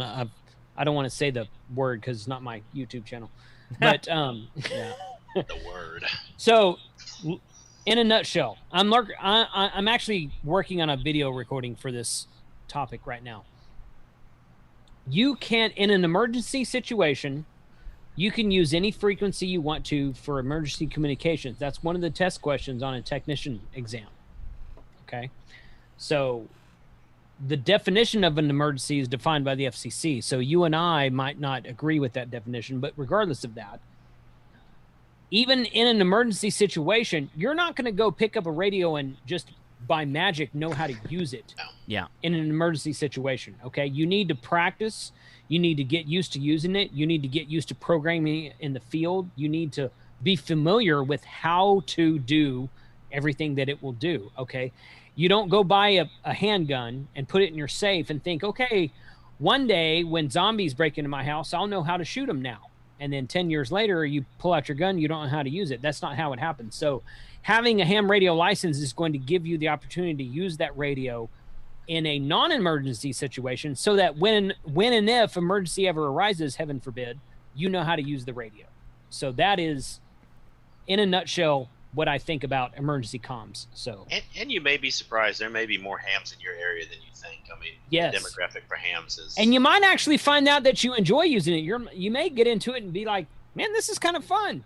I can do all kinds of like parks on the air, summits on the air, field day, all kinds of there's 14 and a half contests that happen every weekend. So, I mean, you might find out that you actually like it. But in your age demographic, I would be surprised if there weren't repeaters in your area. Download an app on your cell phone called Repeater Book, and you'll see what's out there. All right. Your repeater book for your repeaters. Radio reference also has a lot of ham repeaters on it. It's not that easy to search, but it also has all the frequencies you need for your scanner too. If there's someone in the area that's put it on. That was radio reference, you said? Yeah. RadioReference.com Oh, is the website. You got to get real Repeater familiar with book's that. much easier. Yeah, repeater book's much easier. Well, but radio reference has the scanning frequencies he's This is looking true, for too. yeah. Correct. So Yeah, that's there's- the point on that one. There's good points to both. I personally prefer Artfinder, which is a subscription, you have to pay for it, but it has more information also and more features to it. So there's multiple options out there. There's plenty of options out there for you to choose from. Perfect. And more Very good. information to digest. All right. Well, we've blown past the hour, and so I want to keep going because we've got people that are still coming. Actually, there's a couple of people that have been waiting for a long time, so I want to get. Did you see my two more? Did you see my text I sent you? Yeah. Okay. I know. I'm going to get to them. Everybody in the waiting room, just hold on. So Yeah. I promise. You hold can't get on. to everybody. You can't get to everybody. It's hard. All right. So there we go. All right. So we're getting Fred connected right now. Fred's got a nice background of a Yagi. Oh yeah, that's a great I like antenna that. right there. All right, we're unmuting you, buddy. Hold on. There we go. All right, Fred, how you doing? Oh, you got to unmute yourself, man. Okay, I'm going to unmute again here. I'm trying. There we go. There he is. How's it going, Fred? Good, real good. Yes, the beautiful antenna here is actually the thing I'm talking about. I have questions about. Right. So I hit you up on FT8 about a month ago. Really enjoy playing with all this. This was a trade that I made with a Elmer in my area, and he needed a computer. I built computers. It was a beautiful thing. This is a CL36M from Mosley Electronics. It's a great beam, but it's a tri-bander, 10, 15, and 20. So, and I don't know if you can see it. There's also a dipole for 40 hung there as well. But anyway, had an opportunity to move to a hex beam. It's going to cost quite a bit. Why? Why? Can I ask why? Why is it going to cost? No, why would you upgrade from a multi, like a 3-element beam to a 2-element beam? That's why I'm asking this question. Yeah. Oh yeah, don't. Yeah, don't. Yeah. Okay. Yeah, no, straight up, like hex beam's great. They have a very low wind profile. If you're in a situation that has to deal with weather, it could knock it over and all that stuff. You know, hex beams are fine. But you've got a 3-element Yagi that is giving you way more gain. Well, not way more, but more gain than your hex beam does. I would stick with that. Yeah. Okay, that's not at all what I expected. Agreed. But I can't change my background. Anyway, that beam took a tumble last week in the storm. Okay, well, that's new information to me. So okay. Get the hex beam. Well, this was a record-breaking wind in our area, so you can't engineer for everything. Right. So that it stood up to 40-mile-an-hour winds, okay, but when it toppled up at 70, you don't really engineer for that kind of wind. So I am going to chalk that up to an extreme situation, and I rebuild everything. You may notice that the tower is not, I'm going to say the names of brands. I don't want to speak ill of anyone, but this is either a Gill or a Dill. I've heard it said both ways, tower. And my issue is I have a hazer that all that fun stuff hangs on. And every single rung, it snags all the way up and all the way down. I have an opportunity to straight up trade that tower. Someone wants a TV tower, and get a Roan 25. Is there for freestanding type towers, is there a preference level that you have, or any of you have to speak? Are you talking about for height? No, just reliability, strength. Oh, I mean, everybody always talks about Roan, but I can't personally comment on the quality there. What did Johnny get? Doesn't he have a Roan? I don't know. Good question. I mean, wouldn't you think anything in like Texas Tower, Roan, I'm blanking on a couple other ones.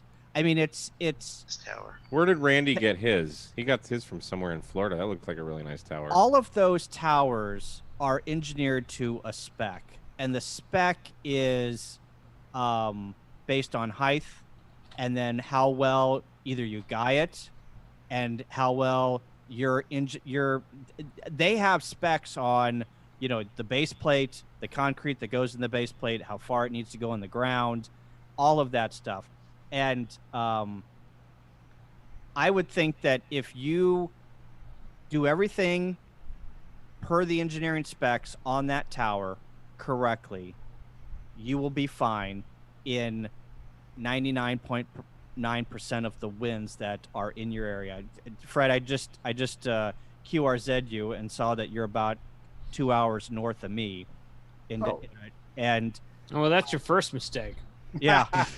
And it being in the Midwest, you're not going a tornado that comes through or 100-mile-an-hour wind, you're not going to do anything with that, right? But I would think that as long as, and correct me if I'm wrong here, panel, as long as you went with a a reputable company like Roan or another tower company that has got good reviews, and you engineer it and put the correct things in the ground and the right guying, you're not going to have any problem whatsoever. Yeah, the chat erupted too. They said the Roan 25, you got to guy it. It's not freestanding, so just keep that in mind too. Yeah, so you got to do your research and figure out the engineering spec on what you need to do to keep that tower up in a windstorm. Yeah, because there's about 100-foot tower about 3 miles from me that's currently leaning at a 45-degree angle. That's not good. He did not follow the manufacturer. Going for a little NVIS, no big deal. I know some guys with freestanding Roan 25 towers, but you got to number one, you got to set the base correctly. Number two, you got to be in a place like I am down here where there's not a lot of like Chicago winds and there's not a lot of hurricanes and whatnot. So it depends on where you are. Depends on where you are, and you gotta make sure your base is set correctly. So it's an expense. It's an expense is what it is. Yeah, a lot of concrete. Yeah. Don't cheap out on the concrete. Right. Do not. You got to get that base. Very true. It's all about that base. Yeah, it's all about the base. I got. Again. You guys are way too white to be saying that. I've had probably half a coffee. I probably have 3 yards of concrete at the base, so I probably overspec'd it. So that is fine. I did realize that the vertical portion of my tower is the vertical beam out of my rotor was underspec'd. So that was my fault putting it up in the wrong. So it was the mast point that failed through the rotor. Okay. Yeah. It wasn't the boom on the Yagi. It was your. Oh no. Okay. Yeah. It was a well, vertical portion. Did it actually come all the way down, or did it just bend the rotor? That was the really part that stunk so bad. It bent over at a 90-degree angle right at the top of my thrust bearing. Yeah. And because the hazer caught on every rung on the way down, I had to climb all the way to the top and use a pry bar at every single rung to get it off. So, okay. I was gonna say just fix it and put it back up and call it a day, and just use the right mast. I did, and then I got an opportunity to change the tower. It is directly connected to my house. I've got 4 yards of concrete next to my foundation, and when I get that set, I'm going to guy the hazer. I'd love to guide the antenna or the tower itself, but I'm going to have to consult some Elmers in my area for that. So. Okay. Well, thank very you for good. the input. That's shocking. I thought for sure. I mean, Josh, you had that hex beam for the last 2 years? Yeah, but I mean that's a 2-element beam. I'd rather have a 3-element. Now I have a 3-element, so I mean, take that for what it's worth. That's preferred in my mind. A hex beam is a great antenna. Yeah, but it's no not, question. It's not the best antenna you can get. Okay. So, no, yeah, a lot of guys choose a hex beam because of the small footprint it has. Nothing wrong with that. You do what you got to do. If everyone lived on 100 acres, we'd all have 1,500-foot towers with 19-element 40-meter Yagis on them. But right. that's not the real world. Unfortunately, we'd all have up in the air what our wives allowed us to put in the air. Yeah, that's exactly. If I had 1,500 acres, man, I'd have whatever the hell I wanted to in the air. I'm just saying that right now. Side of the prop biddy so you can't see. It's on the back 9, honey. Don't worry about it. That's right. Yeah. You don't mow that part of the yard, so I get to say what's over there. Right on. Well, thanks. That wouldn't work. All right, Fred. Thanks for doing that. All Good right. info. Thanks Good for the info, question, Fred. Yeah, thanks for the question. Okay, so we're gonna move right along. We're pulling in the last question here, and then I do have a question, but I also need to use the restroom. But I do have a good question. So, let's see. We got Douglas coming in. Douglas has got a there he is. He's got a green screen, which I'm keying on, so that's perfect. There Your you background's go. already good. All Not right, bad. Douglas. Hold on, I'm unmuting you. Hang tight. Hold on. Why is it not working? I'm trying to unmute you, man. He may not. He may have to do it on his. There you go. There you go. How's it going, Douglas? Doing okay, you? Very good. What's your question, man? I don't have much of a question. Oh, I do okay. have some Raspberry Pis that I'm working on. Okay, right on. Oh, those are Pi Zeros. Yep. Yeah. What are you building?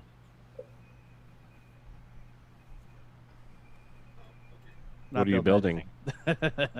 I'm planning to do a lot of things with them because I've got Berry Boot on them. Very good. So here's what I want to do right now, because I do need to go to the restroom. So this is the chance where all the YouTubers that are here right now, I want you to talk for the next 5 minutes and mention what you're working on, mention what you're doing. I have been dreaming about the day that I can take over Josh's channel. Go. Okay, Yes. I'm going. I'm going. All right. Kyle, I'm going to blame this whole thing on you. So everybody can tell me after the fact what happens. But I would like it if y'all plugged your channel and talked about what you got coming up with. So I'll be right back. Oh, look, Zach's got my hat, man. You kept that. Oh, cool. Zach got that hat in Orlando last February. The last official ham fest of the United States, 2020. Yep. Oh, and man. for at least the beginning of 2021. Right, yeah, Right. totally. Right. It was the last official Hamfest in 2020, as far as I know. My God. I'm sure that there were a couple in January and February that, well, actually, there was one beside me that took place 2 weeks ago, or last weekend. You know, I've heard about some small ones taking place. Oh, Yeah. yeah. Texas, they've canceled. There's one that's freaking outdoors that's 3 hours south of here. That's the first weekend in October. It's like 3 months from now, and they've already canceled it. And I'm like, well, hello? a lot of They've gone farther than that. Yeah, a lot of it is they just can't find vendors. The vendors have backed out. Well, this one's like a swap fest. There's no vendors that come to this one. So I think it's a venue issue in that one. Yeah. I don't know. Yeah. But Hamcation anyway. just announced their dates. I'm pretty sure they had their dates announced. Yeah, there's a long time ago. Yeah, But they announced else. they went through saying as of right now they're still on it and they're letting Okay. you do the pre-order tickets. Well, I'm hoping by maybe when the freeze gets here in like November, it kills all the COVID crap and then we get life to normal. So I'm hoping Hamcation, man. I'm hoping to see all you guys in Hamcation next year. Yeah. Oh my gosh, people are itching for Hamfest right now. At least in my area. There's not been any Hamfest since gosh, our big one in Texas, it was in June. That got canceled. The big one in Oklahoma was in April. That got canceled. Yeah. Gosh, just crazy. The next Hamfest after a herd immunity vaccination, right, is going to be huge. It's going to be huge. Whatever it is. That's why I was saying if Huntsville were to happen in August, because they held out for a long time. Yep. That would have been. They would have had. Boom. I mean, like after Hamvention was canceled and Hamcom in Texas and several other large ones around the country were a couple of the ones in Vegas were canceled. I'm like, dude, you guys in Huntsville could take the cake this year, but. I'm just hoping that Orlando, this, I don't know, it's going to be interesting on what happens with Orlando. But the virtual stuff that is coming up is pretty. The neat. virtual stuff is fun. Okay, I'm looking forward to the QSO today virtual Ham Expo. I think I got that name right. Eric Guth, who I interviewed on my channel last week. That's going to be a fun event. We're going to have a YouTubers bunch at that event. That is 2 weeks from today. Yeah. Starts 2 weeks. Actually, 2 weeks from yesterday, because it starts at GMT time, which is like 7 p.m. Eastern time, I think, in the United States. But that's going to be a fun event. We need to get together about our next planned dates, which we don't have yet for the YouTubers Hamfest. Yes. Which is going to happen this winter sometime. We don't know exactly when yet. Well, you know what we should do? We should all go to all camp out. All the YouTubers go to one place, camp out, and do it at one time. I'm just kidding. You find us Costa Rica. You find us an awesome internet pipe somewhere, and we'll. Yeah, I know, right? Yeah. Well, Jason sent me all these beers that give you +10 to making water, and so that's why I had to run off. Oh hell yeah! So I am opening a third one now, which is the Tups Brewery. And drinking all in one night, dude. The full-grown man Yeah, well, this is a big one. The other ones were all like 8 or lower. This one's 12, Yeah. so this Okay, is definitely so a wrap up the so- stream can here. So Tups Brewing is in, I think it's in Plano. It's east of me and in the northeast section of Dallas-Fort Worth. They have a whole line of brews. They have a full-grown man is their original stout. They have a full-grown Nick, which is a Christmas stout, St. Nicholas. They have a full-grown pastry chef. I don't know why they call it that, but it's a peanut butter stout. They have a full-grown something else. The They have ombre. like 4 or 5 different ones. You sent me the ombre. That's the other one. Full-grown ombre, yes, which is a Mexican chocolate stout. All of their beers are freaking awesome, man. They're so, full-grown. It's good. Yeah, it's on Oh the. my It's on gosh. the. It's a little on the sweet side for an Yeah, imperial, but a it's little good. Yeah, they're a little sweet, but they're good. I like them. So anybody Well, who I- wants to trade beers with me, Ham's beer is still made. Yes, it Someone is. asked in the That chat. is that the official beer of Ham Radio, Ham's beer. It should be. We just decided that. as long So as it I- doesn't Decision taste like by Miller Mike. Lite, that's okay with me. I will save the rest of. Sorry, I wanna go ahead, take- Mike. Go take ahead. a Sorry. second just to publicly thank what's his name, Jonathan. He made me one of these. Oh yes, Whiskey yeah. 5 Whiskey Juliet Charlie. Awesome little W too. He's got an antenna on his W. That's really cool. So Yeah. He's thank got a you, sweet Jonathan. printer. I appreciate it. He's got a Yeah, very this good is awesome. printer. I just He does an awesome job on these, man. Josh Oh yeah, showed there you this go. on his- Jason's got one too. Right on. Yeah. Josh showed this on his his 3D printing live stream last week, and I'm like, I've got one of those. This Doesn't is have your literally call sign on it. Yeah. This is literally the Michigan Amateur Radio. This is my exact license plate on my car. This is really what cool. the license plate on my truck looks like. Yeah. Yeah, This is a really great. cool. He does a fantastic job with these. So yeah, good. Well, now I forgot what I was gonna say. Beer. You Beer. threw out a topic and Ah. then we just kind of obliviated it. And just No. like, So first, the rest of the beers that Jason has sent to me, I will drink in the subsequent live stream. So thank you again, Jason, on sending me those. I appreciate We're it. gonna have to do that again, man. Oh yeah, for sure. And now I know that you want the varietals of Belching Beaver and stuff like that, because everybody gets the milk stout. I can find all that stuff very easily. So here's my question, and this is a question for the panel, and then comments. I'm looking at the comments on the live stream as well. So we've got entry level ham radio HTs, and then we've got expensive amateur radio HTs. What's the middle? You know, a lot of Easy. people throw out the FT70. I don't know that that's my one that I recommend anymore. So what's the middle ground? Call it $200 to $100. What O-Chang? O-Chang, the UV8X or the UV9X series of O-Chang? O-Chang. I don't even The rest know. of us pronounce that Waxon. Waxon. Oh. Wushon. Woshan? As in Yeah. ocean? Okay. Oh, Yeah. okay. O-Chang. Okay. That's how it's O-Chang. It's pronounced. how you say it in Chinese, so I'm told. No, it's O-Chang. Wushan. It's Wushan. It's ocean. It's Yeah. ocean. It's ocean. My There's no wife is W. gonna come. My wife is gonna come barreling through the door right now. Good. I want her to correct me on that because I've heard at least 3 people tell me I'm saying it wrong. Oh no, you say it this way. It's Wuxen. That's the Texas way to say it, Wuxen. I was gonna. But the Okay. U- That's The how a Texan would say it. UV8X or the UV9X series. Okay, right on. 'Cause $120 to $200. So I have a friend that uses these now, and he's a repeater owner, and he loves them because it's They're great. it has a nice screen. It's really usable. He drops it off of roofs and stuff because he's a contractor, and he says it doesn't break on that's him. it right there. That's it right there. Yeah, On and, your- and on so your that's screen now. that's Uh-huh. that's $136 on Amazon. Link Yep. in the description, by the way, for my Amazon Nice store. If you looking type radio. in UV9D, you can find it, and that works the same. UV9D, UV9T, UV9 Tango, UV9 Kilo. They're different.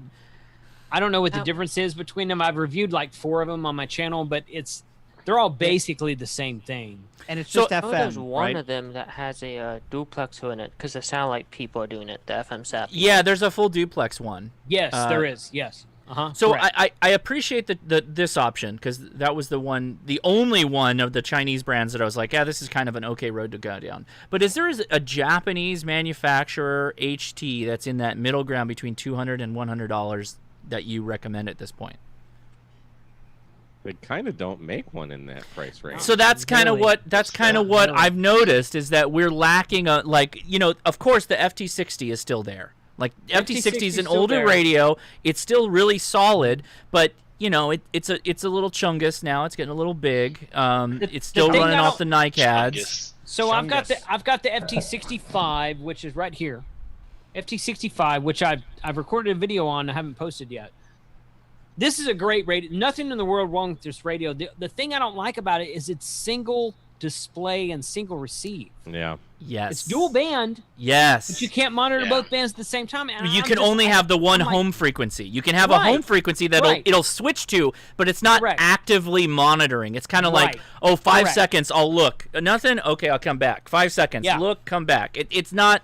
So it's not a great option. So the $150 Wuxon, or whatever you want to call it, has a better monitoring option than that does. So, nothing in the world wrong with this radio. The FT65 is actually made in China, so go look at that. So that's the other thing, is that if you didn't want a Chinese radio, because I'm assuming everybody in this on this Zoom right now has been getting the comments of, I don't want to buy a Chinese radio. Right. And they know that the Yaesu, the 4X and the 65, they're manufactured in China. Yes. Which I personally don't view that as a problem, I but don't people either. do. And so I don't have a problem asking the question to say, hey, what is the Japanese radio for, that FT3D? midtown? FT3D. No, but in the mid range, 200 to 100. I don't know of one. I don't know really of either. one. See, I would have answered any of the DMR radios, or not any of them, but most of them. That All the they DMR 78 radios are made in or- China.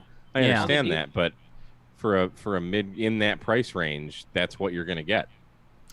Yeah, so maybe if there's any of the Japanese manufacturers or people involved with them watching, I think we need that space tapped a little bit more. Right. I love the top end options we have available. I would like more technically, but I appreciate that that's not a high money maker. And I think there's a lot of low end options, largely Chinese. We need something to fill out the middle space. Correct. And right now, as I'm looking at it, more and more of the Chinese manufacturers are filling that gap with the radios that they're producing. Wushan is probably one of the better ones for sure. Yes, correct. No question. But at the same time, I kind of like, I want to be able to point people at one of the major brands and say, hey, this is a decent radio too. So Alinco. People have been saying Alinco. People are screaming Alinco. And Yeah, Alinco, okay. Alinco is a good option, but if you look on the box of Alincos, some of those are made in China. Yep. So it Yep. depends on which model you're talking about. They're all love going to be Alinco. made in China. Alincos are great, okay, but They're all Well, gonna that's be the made in question, China. is the you actual... really want, if you're really wanting something that is not made in China, Alinco may not be the answer for you. Here's your best Alinco radio that was ever made. This is it right here.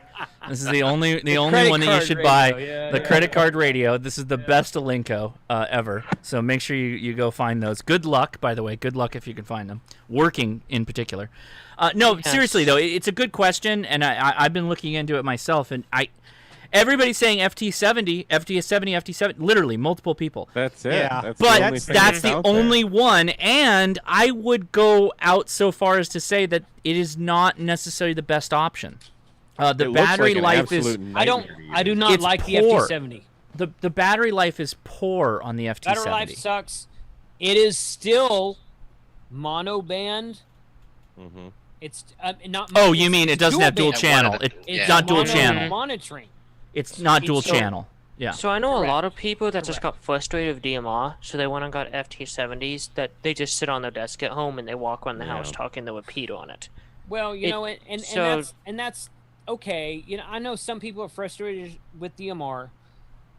Okay, it's challenging.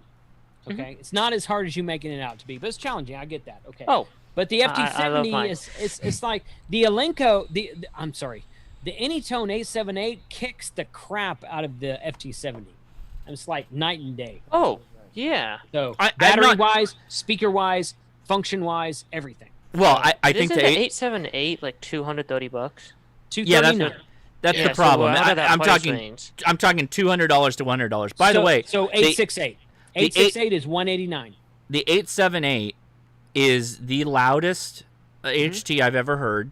Yep. Among all HTs, and the longest battery I've ever used on an HT among all HTs. You can get the same battery You can get that extended battery. You can put it on the 868. The 868 is about 189.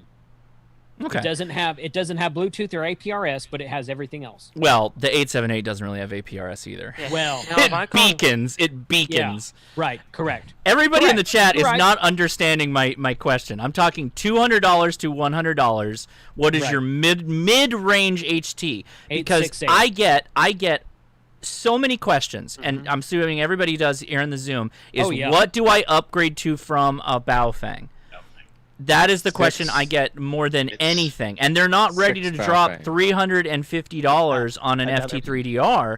So what do you do? Well, the Wushin is a good way to go, but The Wushin's a good way to go. Honestly, this is usually my answer right here. This is a B-Tech 5x3. Now, Baofeng Tech is a U.S. company. I think they're in South Dakota, something like that. I thought it was South Carolina. That might be it. It's somewhere. They're in the USA. I don't remember exactly where they are. what is that? BFF8? It's a Baofeng Tech. 5X3. Oh, It's a okay. 5x3. It looks just like a UV5R, but Baofeng Tech takes the Baofeng radios and then they're like Roush Racing. They take the Mustang and they upgrade it. Seriously, that's exactly what they do. No, that is not a good analogy. That is not a good analogy. That's exactly No. what they do. They take No. the What we do in Baofeng Detroit. stuff and then they enhance it and they make it to where it actually works. It is not the high-speed, low drag of ham radio. No, Yeah, they that's reflash the right. Yeah. firmware. They actually QA test it. It's not a Baofeng. I can tell you right now. I've held this next to a Baofeng, and this kicks the crap out of it. Well, I mean, but Other you could than say looking like it, it's not a Baofeng. Well, you can say the same thing about the BFF8HP, though. I mean, that's B-Tech I've said never- the same thing. I've never used one of those. No, but so it's I the don't know. same concept. It's like, oh, we took the guts and we did a lot of things to them, and now they're not dirty transmitters and all that. Like Well, that I might be agree with true. I agree to that to a point. To a point. Yes. But what I'm It's not trying an to it's not an FT3D. what I'm trying to say though is that like there are multiple options that the Chinese manufacturers are providing right now, which I don't have a problem with. I will restate neither. that again. I don't have any Correct. problem with that. Correct. But there are people out there that do have a problem with that. They're looking for something between the $200 point and the $100 point. And there is not a major manufacturer that I know of that is putting out a radio in that space that I would like wholeheartedly recommend. I think I think I need to take a deeper dive on Alinco because that is true. They do fit in that option. In fact, I'll try and pull them up. Yeah, right but now. again, some of the Lincos are. That if you look on the box, they say made in China. Yeah, so that's So that's the part that scares me. It depends. It depends on which Alinco you're talking about.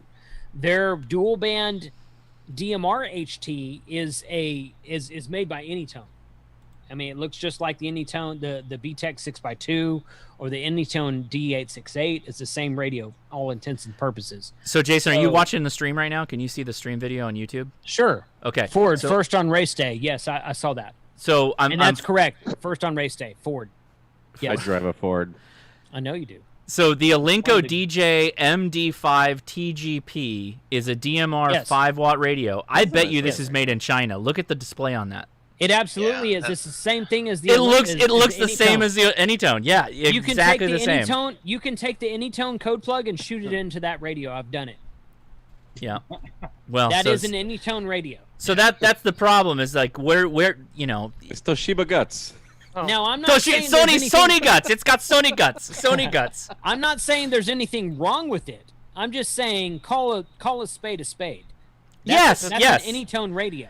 So people come to us. People come to us to ask questions, like good questions on like, hey, what is the middle ground? And maybe I don't want to buy it because you can't like pull up the internet after you've been on the internet for too long and not get an ad for a Chinese radio. You're inundated with the Chinese radios that exist out there. I get it, and a lot of them are good quality.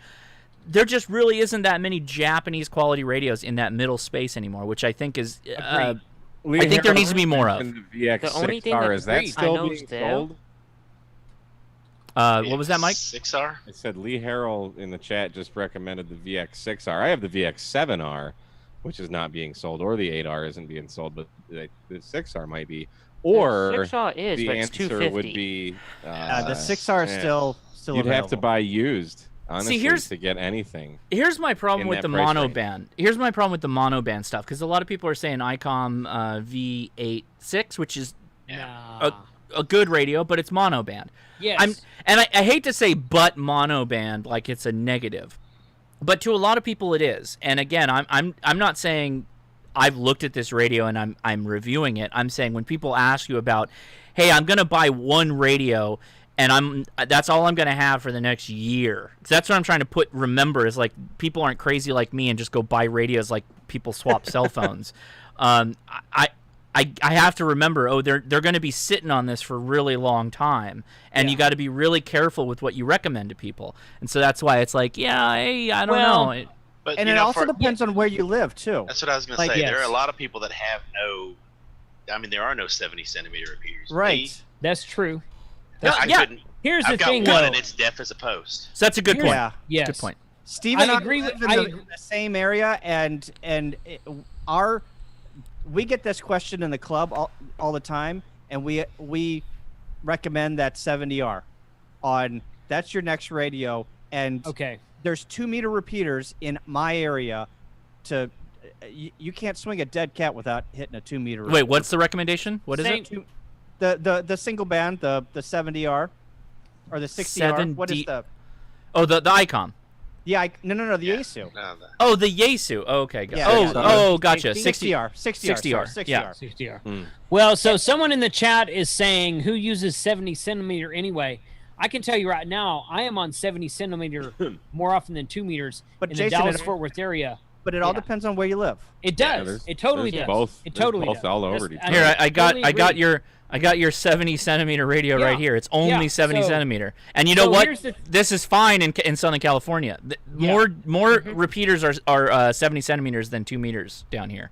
More often than not. For me, that's a doorstop. So. There's more 70 centimeter repeaters here as well. I don't know that they get used more often, but ours do. Yeah. So I mean, the thing is, here's the thing. It's not really what a lot of people come to me and they're like, well, I want to buy this radio and then I want to do this. They're thinking of the mindset that like they're going to buy a radio and they're going to use that radio by itself alone, nothing else for the next 5 or 10 years. Dude, it doesn't freaking happen like that. I mean, for hardly, unless you're on an incredibly tight budget. And if I don't know that's though. Okay. But that's okay. You got to keep in mind that a lot of people are coming at this hobby as it just being an accessory to them enjoying the hobby that they're already in. They're not upgrading for like overlanding people. They're not buying. They're not like hardcore radio people. They want a solution to a problem and then give me the solution and then let me go overland. Right. But what I'm saying to that is you're going to find your solution today. You're going to use it for 2 or 3 months and you're going to realize you want something else. Maybe, but maybe not. Unless it's a poor solution to the problem. I think 75% of the time, if you buy something today, you're going to use it, and even if you love it, 6 months from now, you're going to be, hey, I'd like that. If I had this, I want this. I want DMR. I want D-Star. I want 220. I want this. I want 6 meters. Whatever. It's not like you're going to buy a radio and use it for the next 10 years. 10 years radio. 10 years is the wrong. I would say like a year. People would like to probably get out of a radio, if not more. Again, you're talking about the feeling that I get from most people. But backpackers, overlanders, off-roaders, preppers, they're not looking for like swapping out radios every 3 months, right? They want to have. That's because they're not real. That's because they haven't dived into the world of ham radio yet. Once Maybe they become real hams. But that's not the point. No. That's not the right message. That's not the right message. I'm not saying it's the right message. I'm saying it's the real message. Okay, this is what's going to happen. You're going to want to do this. If you can't do it, that's okay. That's okay. If that's still beside the point. The point is what radio is in this price range. It has nothing to do with. I've already answered that question. If you get addicted to radio, of course you're going to want more radios. You're going to want D-Star. How many antennas do you have? Put it in my vein. Get this Olenco credit card into my veins. How many I'm addicted. antennas do you have, Mike? I don't know. I don't know. Yeah. I don't know. 3 in the yard right now. Oh my God. No. I mean, Leah says in the chat, Josh's wife, how many radios to be a real ham? 1. Yeah. And one radio to be a real ham. That's it. And that's but then fine when you get for a into lot it, of you're like, people. you're like a gun guy. You're like, hey, I like wait. that gun. Oh, I like that gun. Oh, there's a 40 caliber. But that's there's different. A No. Oh, there's Okay. a 7mm. Okay. Yeah, but hang Okay, on. wait, There's wait, a wait. lot of guys that are quite content just talking on the repeaters. There's plenty of them around here that There's nothing all wrong they with do that. is talk on No, the I- repeater. There's And nothing wrong with that's that. it. That's all they want to do. So they I- don't, their desire That's to until they do upgrading and POTA getting for the better first time. radio. That's all they want to do. I get where Jason is going now. I get where Jason is going now, and I'm not against his point.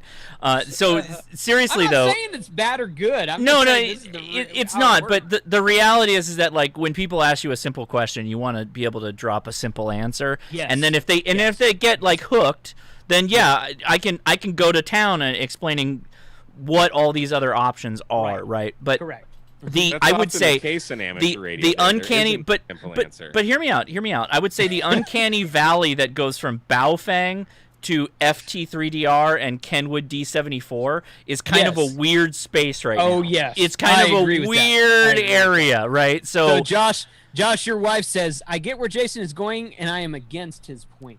Yeah, my wife does not want me buying any more radios. Let me say really quick. Flying Squirrel super chat. Hey Josh and co-hosts, always great material. Although I have spent a lot of money, FT3DR, Soda Beams antenna, MCOM3 portable, SDR, SRP1A, Daco Tech LifePo 4 battery, I'm just waiting for my 705. I think a lot of us are all waiting for our 705s. That describes a lot of us. Yeah, I think so. Thank you for the super chat. This is a great question. I'm glad I asked this because I've been dealing with this a lot recently. I'm getting a ton of people that want to know where do we go next after what is life in ham radio after the Baofeng? How much is the FT3DR now?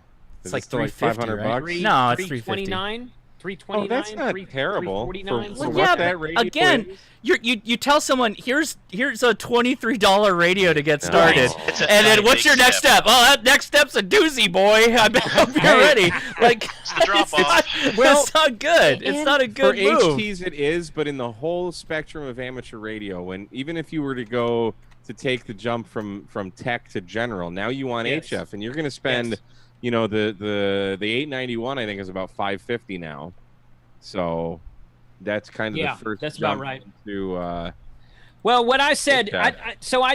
I did a best HT and a best mobile radio of 2020 earlier a month or two ago. Mhm.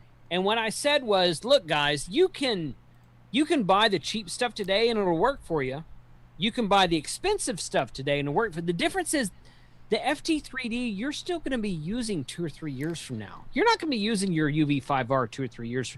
You might be using it when you go out camping in the rain and the snow, and you're like, if I drop it and lose it, I don't care. I ran out of That kind of toilet thing. paper. What do I do? Yeah, totally. No, I'm kidding. I'm FT3D, kidding. man, I've got my FT3D up there. I plan to keep it for years. They come out with FT4D tomorrow. Fine. I'll still have my FT3D, and it'll work great. And the Well, that's accessories a will good be the point, same. And the accessories will be the same. That's Because exactly right. good on Yesu for doing that. By I the still way, have my good on Yesu. FT1D. I still have my FT1D. Yeah, and all the accessories are the same. That thin Right, battery on the correct. FT1D works on the 3DR, and people do that correct. to be like super thin, high speed, low drag with your radio. That's what you want. Yeah. Absolutely. So Fred knows what I'm talking about. Fred laughs every time I say high speed, low drag. He knows what I'm talking about. That's a gun. That's a gun thing, right? Yeah, here it is. Yes. All right. I got it. Right on. Well, man. Oh, this is really good. So we went for 2 hours, basically. I think this is good. I think I'm going to have to wrap it up here. To everybody on the panel, we put this together really short notice. I'm super, super thankful that y'all hopped on. I really do appreciate it. What we're going to do after this is the Discord is live already. The link is in the description. And we'll do an after chat. Anybody here is welcome to join us over there on Discord. Everybody in the comments that didn't get your questions asked, call this a free-for-all. This is going to be questions until the night goes long on your ham radio questions that you have. I'm happy to stick around and answer. The night closes in. Yeah, that's a good Happy Gilmore reference for anybody. Adam Sandler, yeah. Yeah, very good. Okay, so I'm going to cut off of this for a second. Again, everybody, thank you on the Zoom so much. Everybody got to plug your channel when I was making water, right? Is that the term I was we're using making now? water. Oh, Josh, you wanted me to remind everyone to subscribe to K8MRD Radio. Yes, yes, please, Mike. Yes, I wanted you to remind me to remind them about subscribing to you. Yes, thank you. Appreciate that. I think he called meant me at Callum, home. since Callum's not here to defend. Yeah, Right. literally, Callum has Yeah. more backgrounds on this live stream than any Right. person. Right. Much love, Cal. Much love, Lord Cal. Cal. Yeah, so big respect to DX Commander, because probably half these people all have DX Commanders. Oh yeah. If there was any question of what antenna you should get to start your HF journey and you can put it up, please get a DX Commander. DX You don't need a tuner. You don't need a tuner. I can do that. I can do that right now. There you go. DX Commander. So just think about a DX Commander. It doesn't require a tuner. I'm not affiliated with Cal. He just does really good stuff, He and just we does a support great him. job. And He all the does. people who want to complain about prices in amateur radio, the DX Commander is a very moderately priced antenna. Very Yes. reasonable. Very, price. very high quality bit of Yes. kit. Yes. Yeah, Absolutely. it seems like Very all the really fantastic. nice high quality antennas that's like the somewhat DIY, like DX Commander, J-Pose and stuff, are all really cheap and really good. Yeah. Yeah. Yeah. Callum does a fantastic Callum does a job. good with job. this. Just that Yeah. wire is like Mhm. it's It's just like butter. silky. It's It like is. butter. It's like, how do you get No need to excited put about whipped wire, grease on but it. when you feel this stuff, You get excited You about make a- wire. Most people don't, but you do, Mike. All right, now the alcohol's starting to talk. Yeah. this is only Okay. number 2 for me. I'm gonna go to the Discord and drink more.